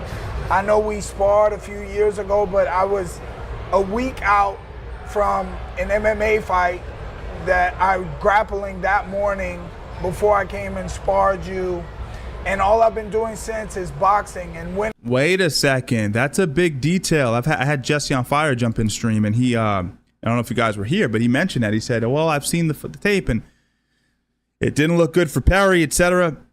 Let me tell you guys something. I didn't know that detail. I had no idea that he had grappled early that morning. I don't know if you guys have ever trained, and specifically if you do grappling in the morning, it really does drain you for the rest of the day. Now, you can kind of do the inverse, but grappling is very hard on the neurological system. That means a lot. And again, he was getting ready for an MMA fight, meaning he wasn't dedicated purely to boxing fights. And BKFC is proven toughness with the gloves or not. Well, you were just kind of yapping again. Yeah, I be doing that. They spar I be trying energetic. to get it right, but like the thing is, I'm not a talker. I'm a walker, bro. I'm pushing the fight. I like think to you get are in a the fight. talker. I mean, it's safe to say you're a talker. No, well, they put the cameras around. They asked me to talk, bro. Nobody asked you to talk. They just asked you to sit down. Wade went like this. but no one asked you to talk. Technically, nobody asked you to talk, but you There are have been for sure a questions. talker, and you've been yapping. I'm just saying. I'm just keeping it real with you, bro. I mean, just keeping it real. But you are so hung up on I'm the gonna spar. take my chances. You are so hung up on the spar, and you keep on trying to defend yourself because you know what happened, and you're searching for validation. You know what happened too, though. Chat, can you Well, just let's let me talk about know it. I taught you a when lot Trump that comes day. on, Let's if he talk about comes it, on the You taught me RNC? that you suck. And I'm gonna teach you more. I'm gonna What teach can you you this teach me? weekend. That I'm harder than you, that you're green, that there's still things for you to learn, that I've learned through the combat sports industry of being here for the last 10 years. Just how hard? You said you're harder than me. Just how hard are you? Hard enough. I just doubt you're Pause. harder than me. You can doubt it all you want, but I'm gonna I'm show busting you off the Saturday. liquid Cialis right now. That's okay. Rock hard, brother. Yeah, but the whole body is. You soft and supple. Wow. Oh, no, I was talking Got about. him. All of it, the whole thing. Oh no, my I was shit, talking about something else. everything. I think we get it, gentlemen. Mike, something you said about the spar, and we'll kind of end the spar talk here. You said that they stopped it early, that if it kept going, they knew what was about to happen. And that's your version of this entire thing. You think that essentially you were getting the better of him. They didn't want to see that. And as it kept going, you were going People don't to... realize about Jake. He's a talker, guys. You got to understand, he's an actor. And I think it comes in handy. Well, we all see through it. We know when he goes in and out of character. Mike is the even better actor because he's almost... Method acting actually doesn't have a defined meaning, but in the way that the layman thinks of method acting, it's you're always in character. Mike, I've seen Mike in a different shade completely, where the real Mike comes out. This is Mike kind of in fight mode character, and he's holding it Start whipping. and still being funny Absolutely. and not really shifting in and out. I'm impressed He had watching an Mike Perry. He 8-round holds fight. himself very well in these situations. He only remembers 5 We rounds. sparred 5. No, it was 6. You don't even remember because you got your head blasted Okay. off. Got him. I have the footage. It's 5 rounds and you don't even remember. It's all flying around. There's not much going on up there. Maybe I don't remember. I've been doing this a long time. Your little baby green punches can't even reach my brainstem, bro. I'm gonna dig through your eyeball and find your memories. Please don't do that. Feels Please like... don't do that, Mikey. That you see that? That's Eddie What is that? Alvarez's eye right there. Oh wow, you got some real That's fucked Eddie up shit on Alvarez's that. eye right there. That might be infected, brother. No, that's normal. You should check that out. It's normal. That might have hepatitis C. No, I'm Can we clean. get a doctor I'm on a that? clean athlete. Is anyone here a doctor? They got my blood It does. work and everything. It Don't is worry. swollen. That looks like hepatitis C. It bro. is Pretty swollen. clean. No, that's people's faces. That's over Eddie years of Alvarez. fuck- Is yeah. That's eyeball bare right knuckle, here, baby. That's a right here. different Where fucking is game, that? man. I was gonna say that's real rock hold. Okay, very That's, cool. that's delicious. I mean, Jake, honestly though, when you see a lot of this stuff, you've seen Mike in bare knuckle. You have to know, and you've said it. He's violent. He's dangerous. You can't underestimate. I'll be him, right. I'll be and right. Even if you Huh? are, 200 plus pounds. Yeah, he's 'cause I knocked can't out eat on stream, Luke unfortunately. Rockhold's Thank tooth. you. Sent it flying in the air. Eddie Alvarez couldn't handle a couple more rounds with him. Broke his orbital. Like, this guy is dangerous to you. How do you approach a guy like this in a fight like this and still remain so calm that you're going to get it done in the first 2 rounds? I just know what I'm capable of. I know what I've learned in the past year with my new coaches, the shape I'm in, the power I possess, and I'm just in there to have fun. And this guy has a lot of holes. If he has good offense, that's why he's great at bare knuckle. He's a great offensive fighter. When he goes all with the wild like, those guys don't know how to get out of the way of it. They're amateurs. Highly, highly, highly amateurs. Like, this is a different sport. This is a different ball game. And the fact that he has his chin in the air and his defense sucks, he's gonna get exposed in less than 6 minutes. That's all it's gonna take. Mike, you are stepping into the Marcus of Queensberry rule set. Obviously, it's not bare knuckle, but what do you bring from? Is it toughness? Is it just the ability to endure? Is it just those hammers of fists you got? Like, what is the biggest thing you bring from bare knuckle into this fight? I mean, bare knuckle is just a couple times in competition. Yeah, that knuckle looked fucking crazy swollen, guys. Look at that. Looks like a giant wart, man, on that index finger. I don't know if you guys see that. That's what they were talking about before. Pretty bad. Countless days of 16-ounce gloves full gear in a 95-degree gym, training with, you know, heavyweights, cruiserweights, middleweights, whatever. Lots of different people. No one even comes close to hurting me. Even if you've seen me stumble, it's easy to point your finger when you're not the one in my position, in my shoes. But In your fake shoes. that's fine. They're gonna be real all this weekend. Hell yeah, they will be. Real this weekend. Dude, I that's got a lots sick of nice comeback. real shoes. Oh, yeah, bro. Like I said, bro, those people online don't know about boxing, so they just take it and run with it. You know, it's rigged if you win, and you ain't when I win. So that's how it's gonna go. So all them, it's you and me. We'll be in the ring. Our team, it's a great team versus my great team. I think they're great. You can say whatever you want about them, but I know that we put in a lot of work and effort and a great game plan, and I don't mind getting punched in my face, so the game plan ain't changing. Sick. That's what's up, bro. Jake, Okay, cool. I'm happy for you and all that. Or sorry for your loss. I wasn't really listening what you said there. They were. The camera was. All right. Jake, you've obviously Childish. been looking to fight in What do you mean you boxing weren't listening? You're staring at him. and in MMA, and obviously you're with PFL. I want to know, how would this fight go in MMA? It would be interesting, but I don't think he's that great of a wrestler or jiu-jitsu guy, so it would really just be about the striking. I guess those questions will be answered on Saturday. It's interesting. But I would do it. I just want to make it clear Right, that I was gonna say, after is that boxing, something- I am down for an MMA fight. I don't know with why Perry. these other guys didn't do it with you, but I after, offered Diaz $15 million. I don't know what's up with them, but I thought, you know, Diaz would be interesting considering his jiu-jitsu, but I'd love to do it if you're still up for it after I beat you on boxing on Saturday. Do you think he's serious when he says that, Mike? That he'll come over and fight you? He should absolutely not do that, because I recently saw a grappling shot of him, and you know, everyone thinks they're good. I have a little bit of a wrestling background, or let's say a person does, but it doesn't matter. I've seen great wrestlers fall apart in MMA because they start eating calf kicks. The range is different on the punches, so your boxing doesn't fully translate. The gloves are smaller. You can do a good camp. He has a lot of money. I understand that. But there's a lot of things to account for that without the experience of getting in there is really hard to assess. I think Mike Perry buries him in MMA. Bullies him. Puts him against the cage. Makes it dirty. Makes it sloppy. Midway through the second round, Paul starts getting tired. Paul gets tired in boxing matches.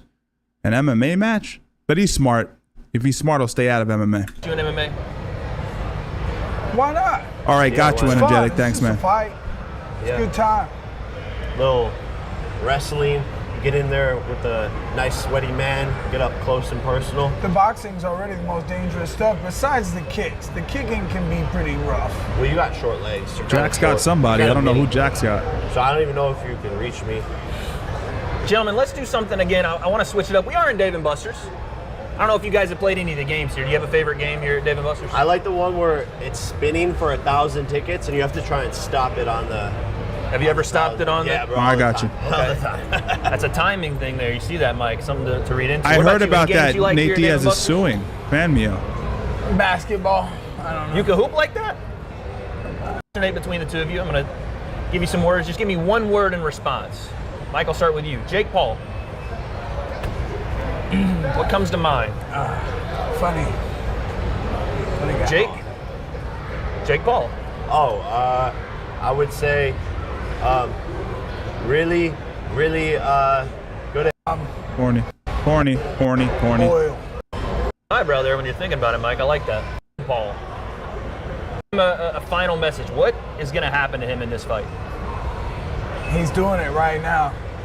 I'm gonna hit him square between the eyes, and he's gonna go like this. Oh, I got hit. Mike Perry's hitting me. Help! I'm gonna try to knock out some of them teeth. They're already kind of falling out a little bit. This one's. You could maybe straighten my nose out for me. Try that one too. You I can do think that. that's I'd that. appreciate that. I was going to ask After about. Mike. I was going to ask Mike. about the nose thing, Mike. So there's just really nothing here, right now. I'm so surprised by that. That's crazy. That's almost like an indestructible nose, Jake. It's kind of a cheat code. It is cheating. You know, there was some Latinas in South America that put it back together. I think they did a good job. Shout out to them.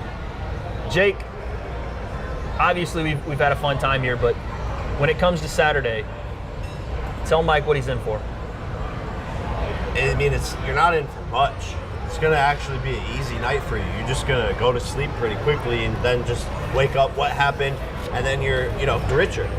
It's really a great night for you. July 20th, it's great. You know, my last fight, you said, before this, you said this was gonna be the fastest fight of my life. But my last fight was 40 seconds against a man that no one had ever put down, and I did it in 40 seconds. No one had ever done that to Thiago the Pitbull Alves, not George St. Pierre, not any of the great fighters that he fought, not in the bare knuckle. No one hurt him. 40 seconds. I just tapped him on the chin. Well, you know what's funny about that is I'm certainly not Thiago Alvarez. Not his name, Jake. I'm a much different man. You're gonna learn that very soon. I don't know. You guys had the same technique with that right hook. 5 days away. I saw you like this, and that's a good spot for my left hand. 5 days away. You'll see. Good spot. Look at that big old face, big old chin. You think Tubby, it's cute though? Tubby Wubby. Tell her Tubby. I'm my fat, tubby, happy self. Body proud. Fat proud. Good for you, man. To all my fats out there, stay strong. When they're I've been working body-shaming out you. so long I can't get fat if I tried. Cause I tried for this one. All I did was just get swole. Yeah, you look like you did a little growth. Yeah. Little GH. Nope. You look No, pretty, I'm clean, baby. busted I'm up clean. there. Very clean Pretty athlete. thick. I've been tested by USADA for years. I've been on drug tests. All my fights I get tested. I'm a very clean athlete. I eat chicken, salad, steak, sweet potato, rice. He is weird, right? Eating pasta for this one. Lots of spaghetti for this one. That's what's up. So good. I'm the best. And I'm here to show the world. They all gonna watch thanks to you, Jake. Yeah, I know. Thank you. They finally bro. gonna see me. I know. You can thank me. Oh, brother, let me tell you what they're gonna see. Let me tell you what they're gonna see. What they're gonna see, Michael Perry. You listen to me, brother. You're going down, flat into the ground. When I get my hands on you Saturday night, I'm gonna eat you in one bite. Oh, that's a good one. Yes, sir, Michael Perry. He's rhyming, but you ain't got the timing. You ain't scary, Michael Perry. All you are is got is greed. And you don't want this? I'm gonna take a piss all on your grave.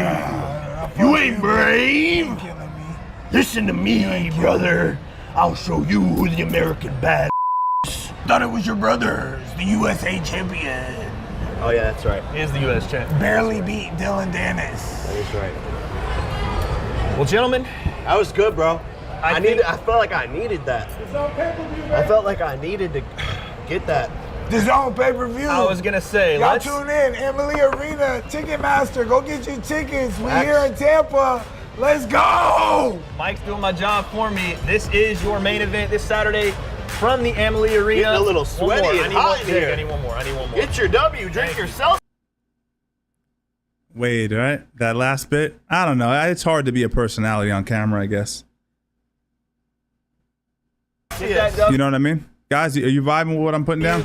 Drink I'm getting the Celsius. W on Saturday We'll see you night. Saturday Hey, from I'm the about to Amalie go Arena hard. live on pay-per-view. Yo, Void, you The trying to King of catch these Violence, hands real quick? Problem Child. Yeah, man. Listen, that was pretty cool. I had a good time doing it, and maybe I'll clip it up, throw it on the second channel. That wasn't too bad. Live only on DAZN. You know, when is it? July 20th? What's the date, guys? Is it this weekend? Oh, fuck's going on? Let me do a quick check, quick date here. Oh, it's this weekend. I'm gonna cover that fight. Actually, we're gonna stream for that, guys. We're absolutely gonna stream for that. Listen, we'll cap the guy. If you're here, you didn't see the interview. I did an interview with Tony Lopez at the beginning of the stream. Jumped around a little bit. I I'm going to put a beating on one of you guys right now, and then we're going to get out of here. How do you feel about that? You guys ready for a smackdown? Flying knee, what weight class are we getting into? Yes, Saturday, Samuel. Thank you, man. I'll be doing a live stream for that. We're going to watch that. It's going to be a lot of fun. They're both saucing. No doubt about it. They're both on something. Jake, 100%. I'm not just talking about the hair situation. I think just you can kind of tell that he's on something. Face changes, the maturation of the face, hardness of the face, skin quality changes. But if you're not getting checked, right, you can kind of get away with it a little bit, I think. You can kind of get away with it a little bit. Mike's always looked, Perry always has looked really jacked to me. He's always looked like to be in really good shape, so it's hard to say that he's on something or not. I don't know. That would be speculation on my part. It's speculation either way with Jake too, but seems as if he's probably on something. I don't know. I used to train BJJ at 6 a.m. What I would do would go to John's, train at 6 a.m., 6:30 he would get there, do jiu-jitsu, sleep in my car, train again at the 12:30 class, jiu-jitsu twice, then come home and train boxing or whatever I had to do, or conditioning depending on the day. So it's really hard. What I'm trying to tell you is I was doing it up until about 32. It is really hard on the body. If you're only going to train jiu-jitsu and you're going to just train in the morning and you don't have an interest in competing or training multiple arts in a serious way, sparring, all that stuff, then you'll be fine. You'll absolutely be fine. It depends on really what your goals are. You know what I'm saying? Let me just turn these off because I'm not really trying to deal with all these different weight classes that I don't really respect. Let's go lightweight, welterweight. What do you guys think? Middleweight? We'll keep these guys in. It's taxing though, man. I mean, just the act of getting up that early is tough. Never mind putting your body through the rounds, hard rounds, jiu-jitsu. It's hard, man. Nah, Danaher, most people don't know this, but Danaher is an incredible gi instructor. Understanding of grips, how to set things up. He's really high level. I think he became popular with the no gi. But that's for a lot of folks that don't know, it's a misconception. The dude has an incredible knowledge when it comes to gi jiu-jitsu. But as we know from Tony Lopez, we know how we feel about jiu-jitsu. I don't really like to divorce the two, man. Gi is awesome. You know, I like the grips. It does translate to real fighting. Oh, gi doesn't translate. What do you mean? I'm grabbing your sweater. I'm grabbing your sleeve, your lapel. I'm off balancing you. It definitely translates. They're both really fun though. But I mean, if you're an explosive guy who likes you have a propensity to want to wrestle a little bit more, then yeah, no gi's fun.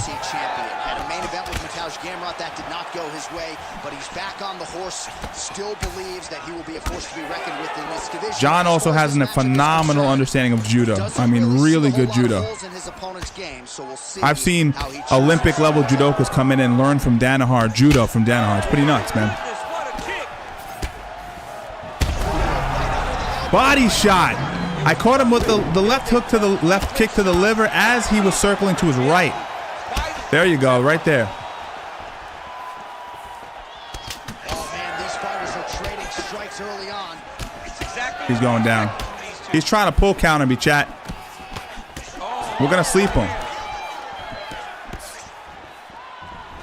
All right, so 1 minute into the fight, and I'm not. Danaher's in and what do you call it now? Oh, got me, Rocky. He's in Austin. Big knee there.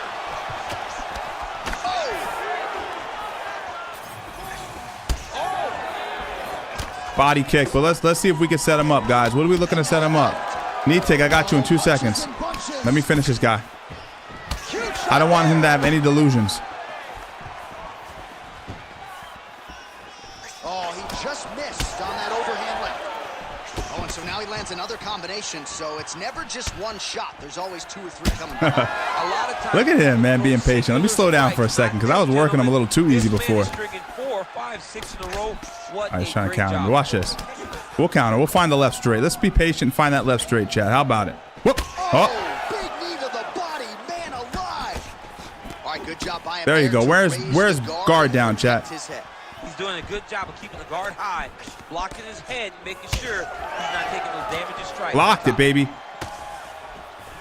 2 minutes have gone by. Nope. Access denied, guys. That's how you stuff a takedown. Big knee. Body. And look at the post on the opposite side. Nope. Give himself the correct space. Got him. Watch the left hand, guys. Watch the left hand. Watch the left hand. Dripping now from the lip. Watch the left hand. Well, one got through. That kick was blocked. There you go. There it was. Nice crack there. Oh, man. Oh. How about the accuracy to land right there? His opponent's wobble champ. He's hurt bad. He cannot take another shot like that.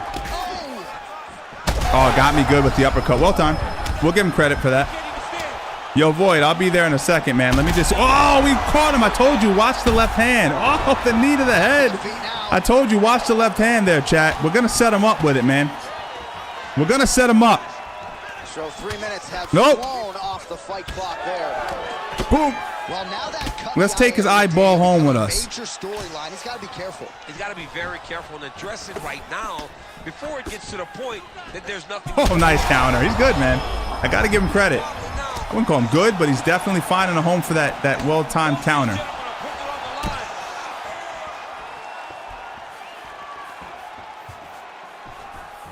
So he's really starting to put together some significant body shots here. These are going to I'm just going to line him up for that left hand. Right, so Try to take me down. Stuff the body kick, right? That's a little tip there, Brave. Now we'll off balance. That's humbling. That's humbling, right? He wanted the takedown, denied it, ended up taking him down. Stop it. Body shot. Oh, good defense. Uppercut. Got him. Overhand. Oh, we put him out. We put him out. He quits. He quits. He ain't ready for it, chat. He ain't ready for it, chat. Round of applause. All right, Nietzsche, let's get it in, man. Oops, let's change that. Put him out. Called my shot, too. That's embarrassing. Chat, we got to get a few of you guys to get this UFC 5, man. Start getting this in here. All right, let's get an invite going for my man Void. Void's tough. Void comes to fight, no doubt about it. Let's see if he can put me out. Competitive. Let's do simulation.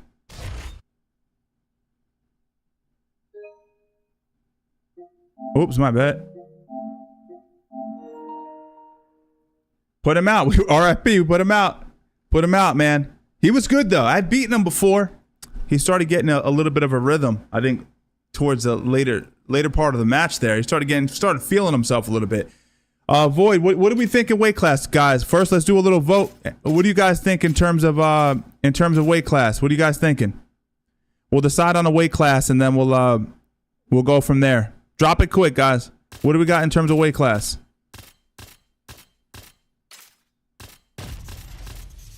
Weight class. What are you guys thinking?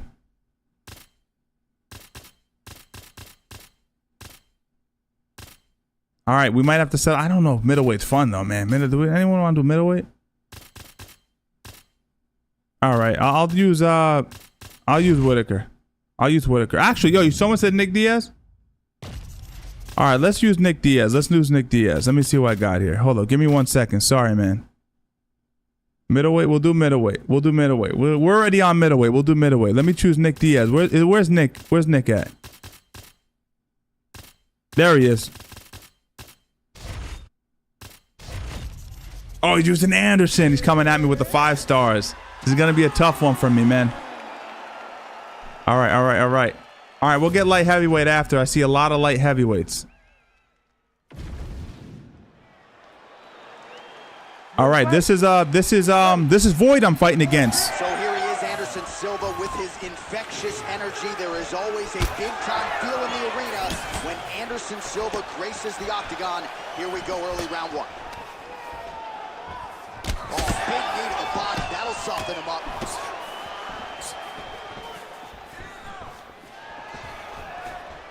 Oh, almost got him with that overhand. Got me. Nice uppercut time there. Beautifully timed and placed there, and a strong way to start on the feet. Kickboxers love the high guard. The way to fight the high guard is to throw things around the side. That hook is a very good shot. We got to walk him down, guys. We got to walk him down. Force him to fight. And now Leather being thrown on both sides. Well, it looks as though that Let's force him to fight. opened up a cut around the eye area. Yeah, it looks like that strike opened up a cut, John, but it's nothing to worry about now. But he's got to start to protect it. Oh, how good is this? 1 minute into the fight, and we got a full-on blow. These guys said that they were going to... Oh man, good shots here by Nitek. Nitek's bringing the heat. All right, we're gonna have to demoralize him a little bit. We're gonna have to demoralize him. He's playing with a very good character. Look at me, I'm bleeding already. Diaz is pretty swollen now in that jaw area. It doesn't appear to be affecting him all that much, but he's absorbed a lot of strikes to the head. Got to figure out a way to raise the guard and be more defensively sound. Nice land by Anderson Silva. Just a true mixed martial artist, has so much honor and respect for the game, and somewhat remarkable, still getting it done when matched up with the best middleweights in the world. 26. Ooh, don't get tired on me, man. Don't get tired on me. Silva's cheek looks like it's cut. Yes, it is. Starting to bleed a little bit now. Oh, we got him, chat. We got him. We got him. We got him, man. He ran into a shot. Able to block the punch there.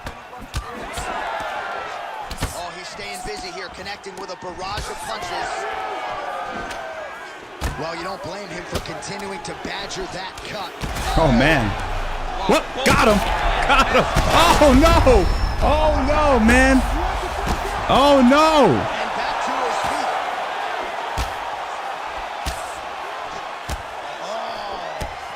He's wearing down, chat. I'm going to let him off, though. They might stop it because of the cut, though. You got me on a good cut there, man. Hook to the head by Diaz. Oh, nice shot. Oh. Well, if you like blood, maybe this is the fight for you, but that cut just continues to get targeted by his opponent. He's a bloody mess, eh? He's been beat up. The guy has been... We're beating on him, too. Give me some credit there, commentary booth. Give me some commentary love here. He's going to be able to be in there much longer. Nice shot. I mean, perfect liver shot. That is the most debilitating shot in all of the fights. It's very difficult to recover from that. Well, Silva's cut on his cheek is nasty, leaky. That thing is leaking bad now. Oh, nice headlock. Ooh, that looks tight. Uh-oh, Nitek, it ain't looking good for you, man. Uh-oh.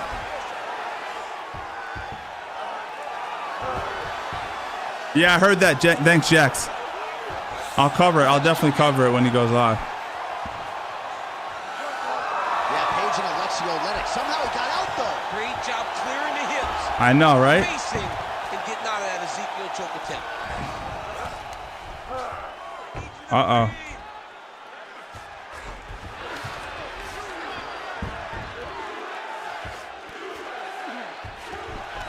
Working for the submission. He's heated right now. I know you're playing right now, Void, and you're hated right now. Oh, he's got the submission locked in now. Oh, nice. Oh, how good is that as he gets Good out? move. That is great submission defense. Keeping Don't. I thought they were going to stop it, you know?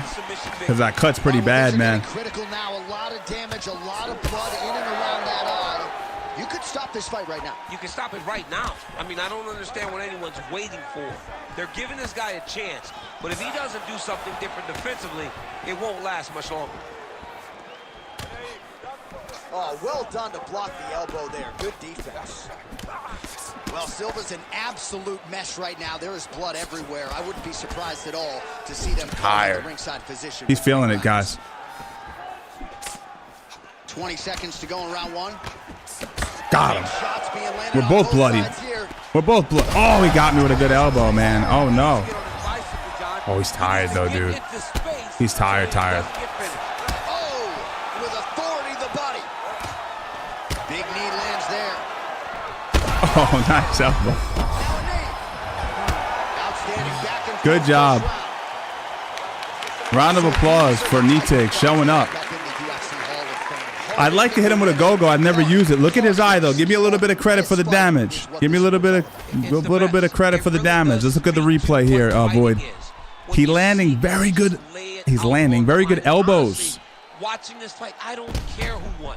I don't care who won the fight. I know that anyone that's watched these two will have a bigger respect for them after this fight is done. I mean, that's a hell of a fight. I don't know what you guys are saying. You ready to fight? You ready? We don't want a stoppage, Void. We don't want a stoppage. We want a full-on fight. After what they saw in that previous round, truly an all-out brawl, seminal moments on both sides, and the fight is still going on. Incredible. Great moments by both of these fighters. Let's see. Now his opponent's really on the ropes. His opponent's on beat streak. He's hurt so bad. I don't know what he's going to do to stay in this fight. Come on, I landed that. All right, so an opportunity goes by the boards. He had him stunned, nearly finished, and now his opponent has recovered. His opponent's recovered. Now he's got to go deal with everything that he's going to bring at him. He should have got the... Nope. Got him. He's hurt bad.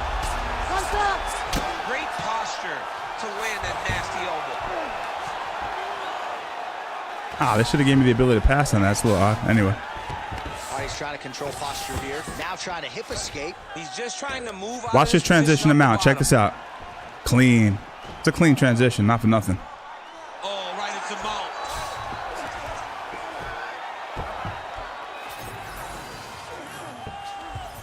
Going for a submission now, or so it appears. He's looking to finish, John. Oh, good technique there. He's got the triangle choke locked in.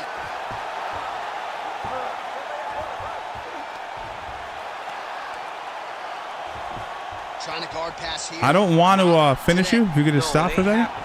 Good job understanding the Let's switch to an armbar. We're going to switch to an armbar. Nice transition there. Nice transition there. Let's take us back. All right, so he lets go of the submission now. He let go because Let him out. he thought he was going to lose his position. All right, he's on top now. Dominant position when you're in a fight.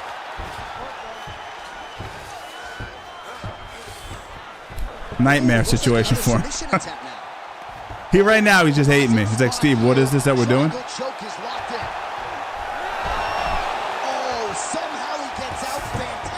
For real, energetic. This is not Tony Kryptonite Lopez approved. That's for damn sure. Mental and physical toughness we are seeing from these two individuals. That'll happen. Both fighters damaged and compromised, and yet leaning on the heart here late in the fight. Yeah, they're both leaning on the heart. I think we might be losing them. To really show that Come on, man. They're both trying to show that they're... Oh, no. We lost some guys. I think we deserved a really, that was a good fight. With a fun one, man. Come on, one more. We'll give him one more. One more. It'll be the last one. I don't think we can stretch the fights that long. I think that was the issue. Oh, where you at? Oh, you're not even on PS5. I don't even see you here, man.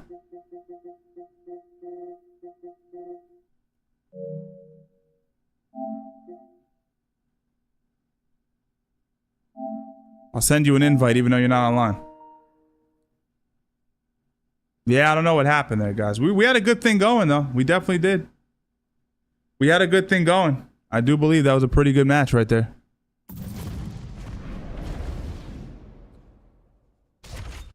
I'll try one more time, Void. I don't know if you're still on or not. I'll give it a shot.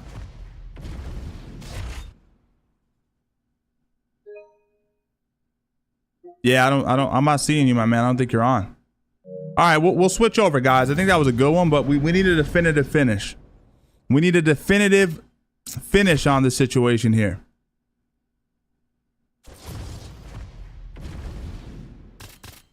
So I think the majority of you guys were saying light heavyweight. I fucking hate playing light heavyweight, so I can't do that for you guys. But you know what? If they choose light heavyweight for me, I'll do it. But as of now, I'm just gonna go whatever they give me between lightweight and heavyweight, and that'll be the last fight.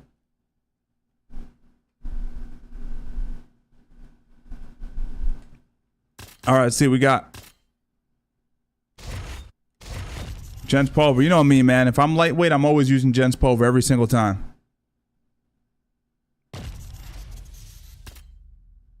Oh, my bad. I don't know how good this guy is. Never played him, but let's see. Let's see how it goes. I'm calling a first round KO. Let's see what we can do here. All right, so here we are back in outside Bell Center, Montreal, Quebec, Canada. This is as loud and as knowledgeable. They're gonna want to defend those. Experience really all year on the UFC watch. It's a great fight environment. The Bell Center is a fantastic space. Come down already. Oh, lands a big left hand. Oh, huge left. Man, Guy's eating all the shots. He's into it. Oh, he puts me down. big right hand there. All right, so look at that. A cut has been opened. Too many shots. He's taking too many He's shots. taking shots over and over again to that area, and now he's dealing with a cut. Rips the body there. Big power. Oh, big left. He's gonna go down though. Watch. I'll find him. Rips the body there. Oh, Got him. lands a big left hand. Got him. Oh, uppercut. Oh, landing some big shots, too. There's that left hand. Dana White? Yeah, I can play as Dana White. Look at him moving around now. I thought we were standing in the pocket. What happened? Man, these guys have some chins on them. Huge shots being landed on Got both him. sides. Poirier's Got him. lower jaw now starting to show signs of swelling. Man, back and forth we go, and early Got on, him. these guys getting after it. They told us it would be fun, and so Got him. far, they've delivered. Oh! That eye's looking a little bit rough there, Chad. I don't know if you guys see that right eye. Oh, slips I think to he's struggling a avoid the little right. bit. Moving around now. What happened? Oh, solid kick right there. Caught that. Now, Let's there's deep. just torture him now. Nice job to catch the leg and work it into a takedown. Yeah, he's in half Let's just torture him now. Just for fighting like that. Stand your ground. Stand your ground if you're gonna fight. Stand your ground. 3 minutes to go. I didn't want to start grappling, but I'm gonna do what I have to do here. He set up a sub attempt. Oh, look out, folks. That is tight. It looks like it's getting going. He's gonna quit. How much you want to bet? You guys think he's gonna quit? Let's see. Let's see if we can make him quit just from holding a triangle. Let's see if he quits.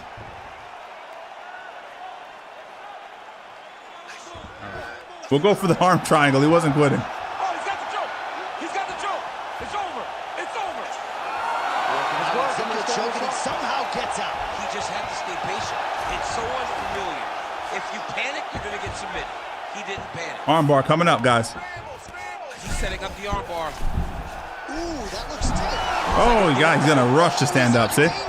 Great submission. But he's tired now from the grappling defense. He's probably pretty gassed out. Look at him. He's punching from all over the place. He's over there now. 2 minutes now to go in the Look at him. Look at him. opening Look at him. round. Uppercut. Whoa. Straight right hand now, just missed. He's hurting, guys. He's hurting, guys. Oh, we put him out. We put him out. Then he quits quick. That's crazy. On one FC. Speaking of them, I was gonna do a deal with them recently to they were gonna whitelist the channel, but there were a lot of stipulations. I won't bore you guys with the details, behind the scenes details, but nice people and all that stuff, but it was a little bit too much. So I decided not to go with it. But yeah, I'll check the fight out.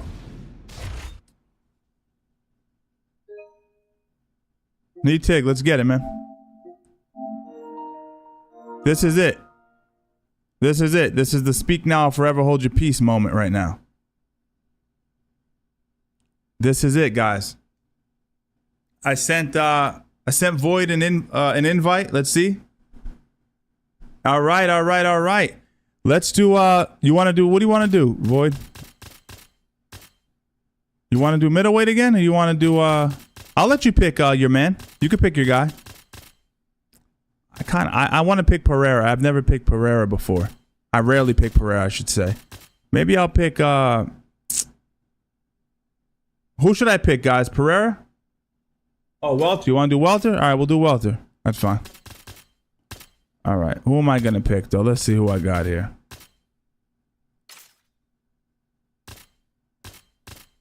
Let's see who I got here. Give me 1 second. Let me find out what I'm cooking with here. Maybe I do old school Nate Diaz. How do we feel about that?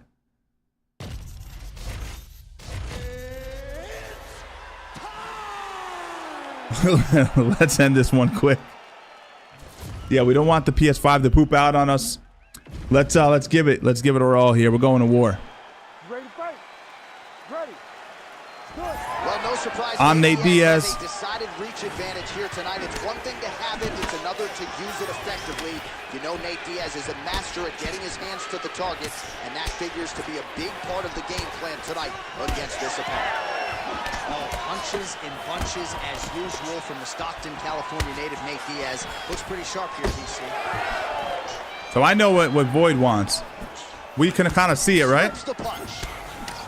And that's the danger in the engagement there. I know what he wants. Well, I came to see Stephen Wonderboy Thompson back on the proven It's that rear elbow. You gotta watch out for his rear elbow. He gets excited with that. It's his best weapon. I mean, it dictates everything for Stephen Wonderboy Thompson. Because He's fighting different this fight, though. I think he's worried about his PS5 shutting down.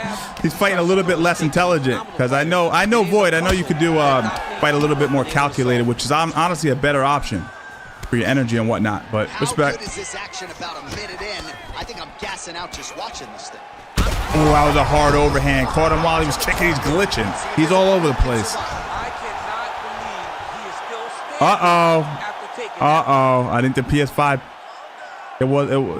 I think the PS5 pooped out on him, chat.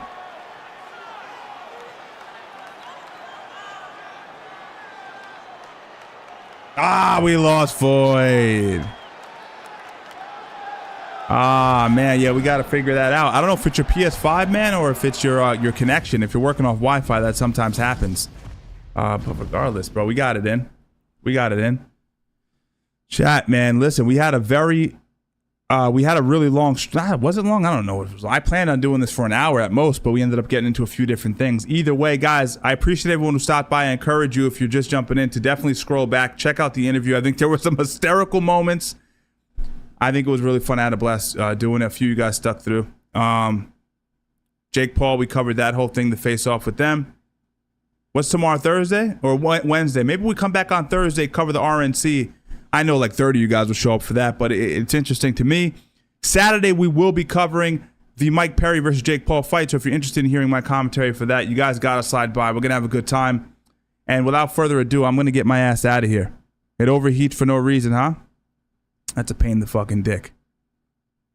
But either way, guys, I will see you guys in the next one. Have a great night, everybody. Let me find out where my page is. Give me 1 second. Peace, guys.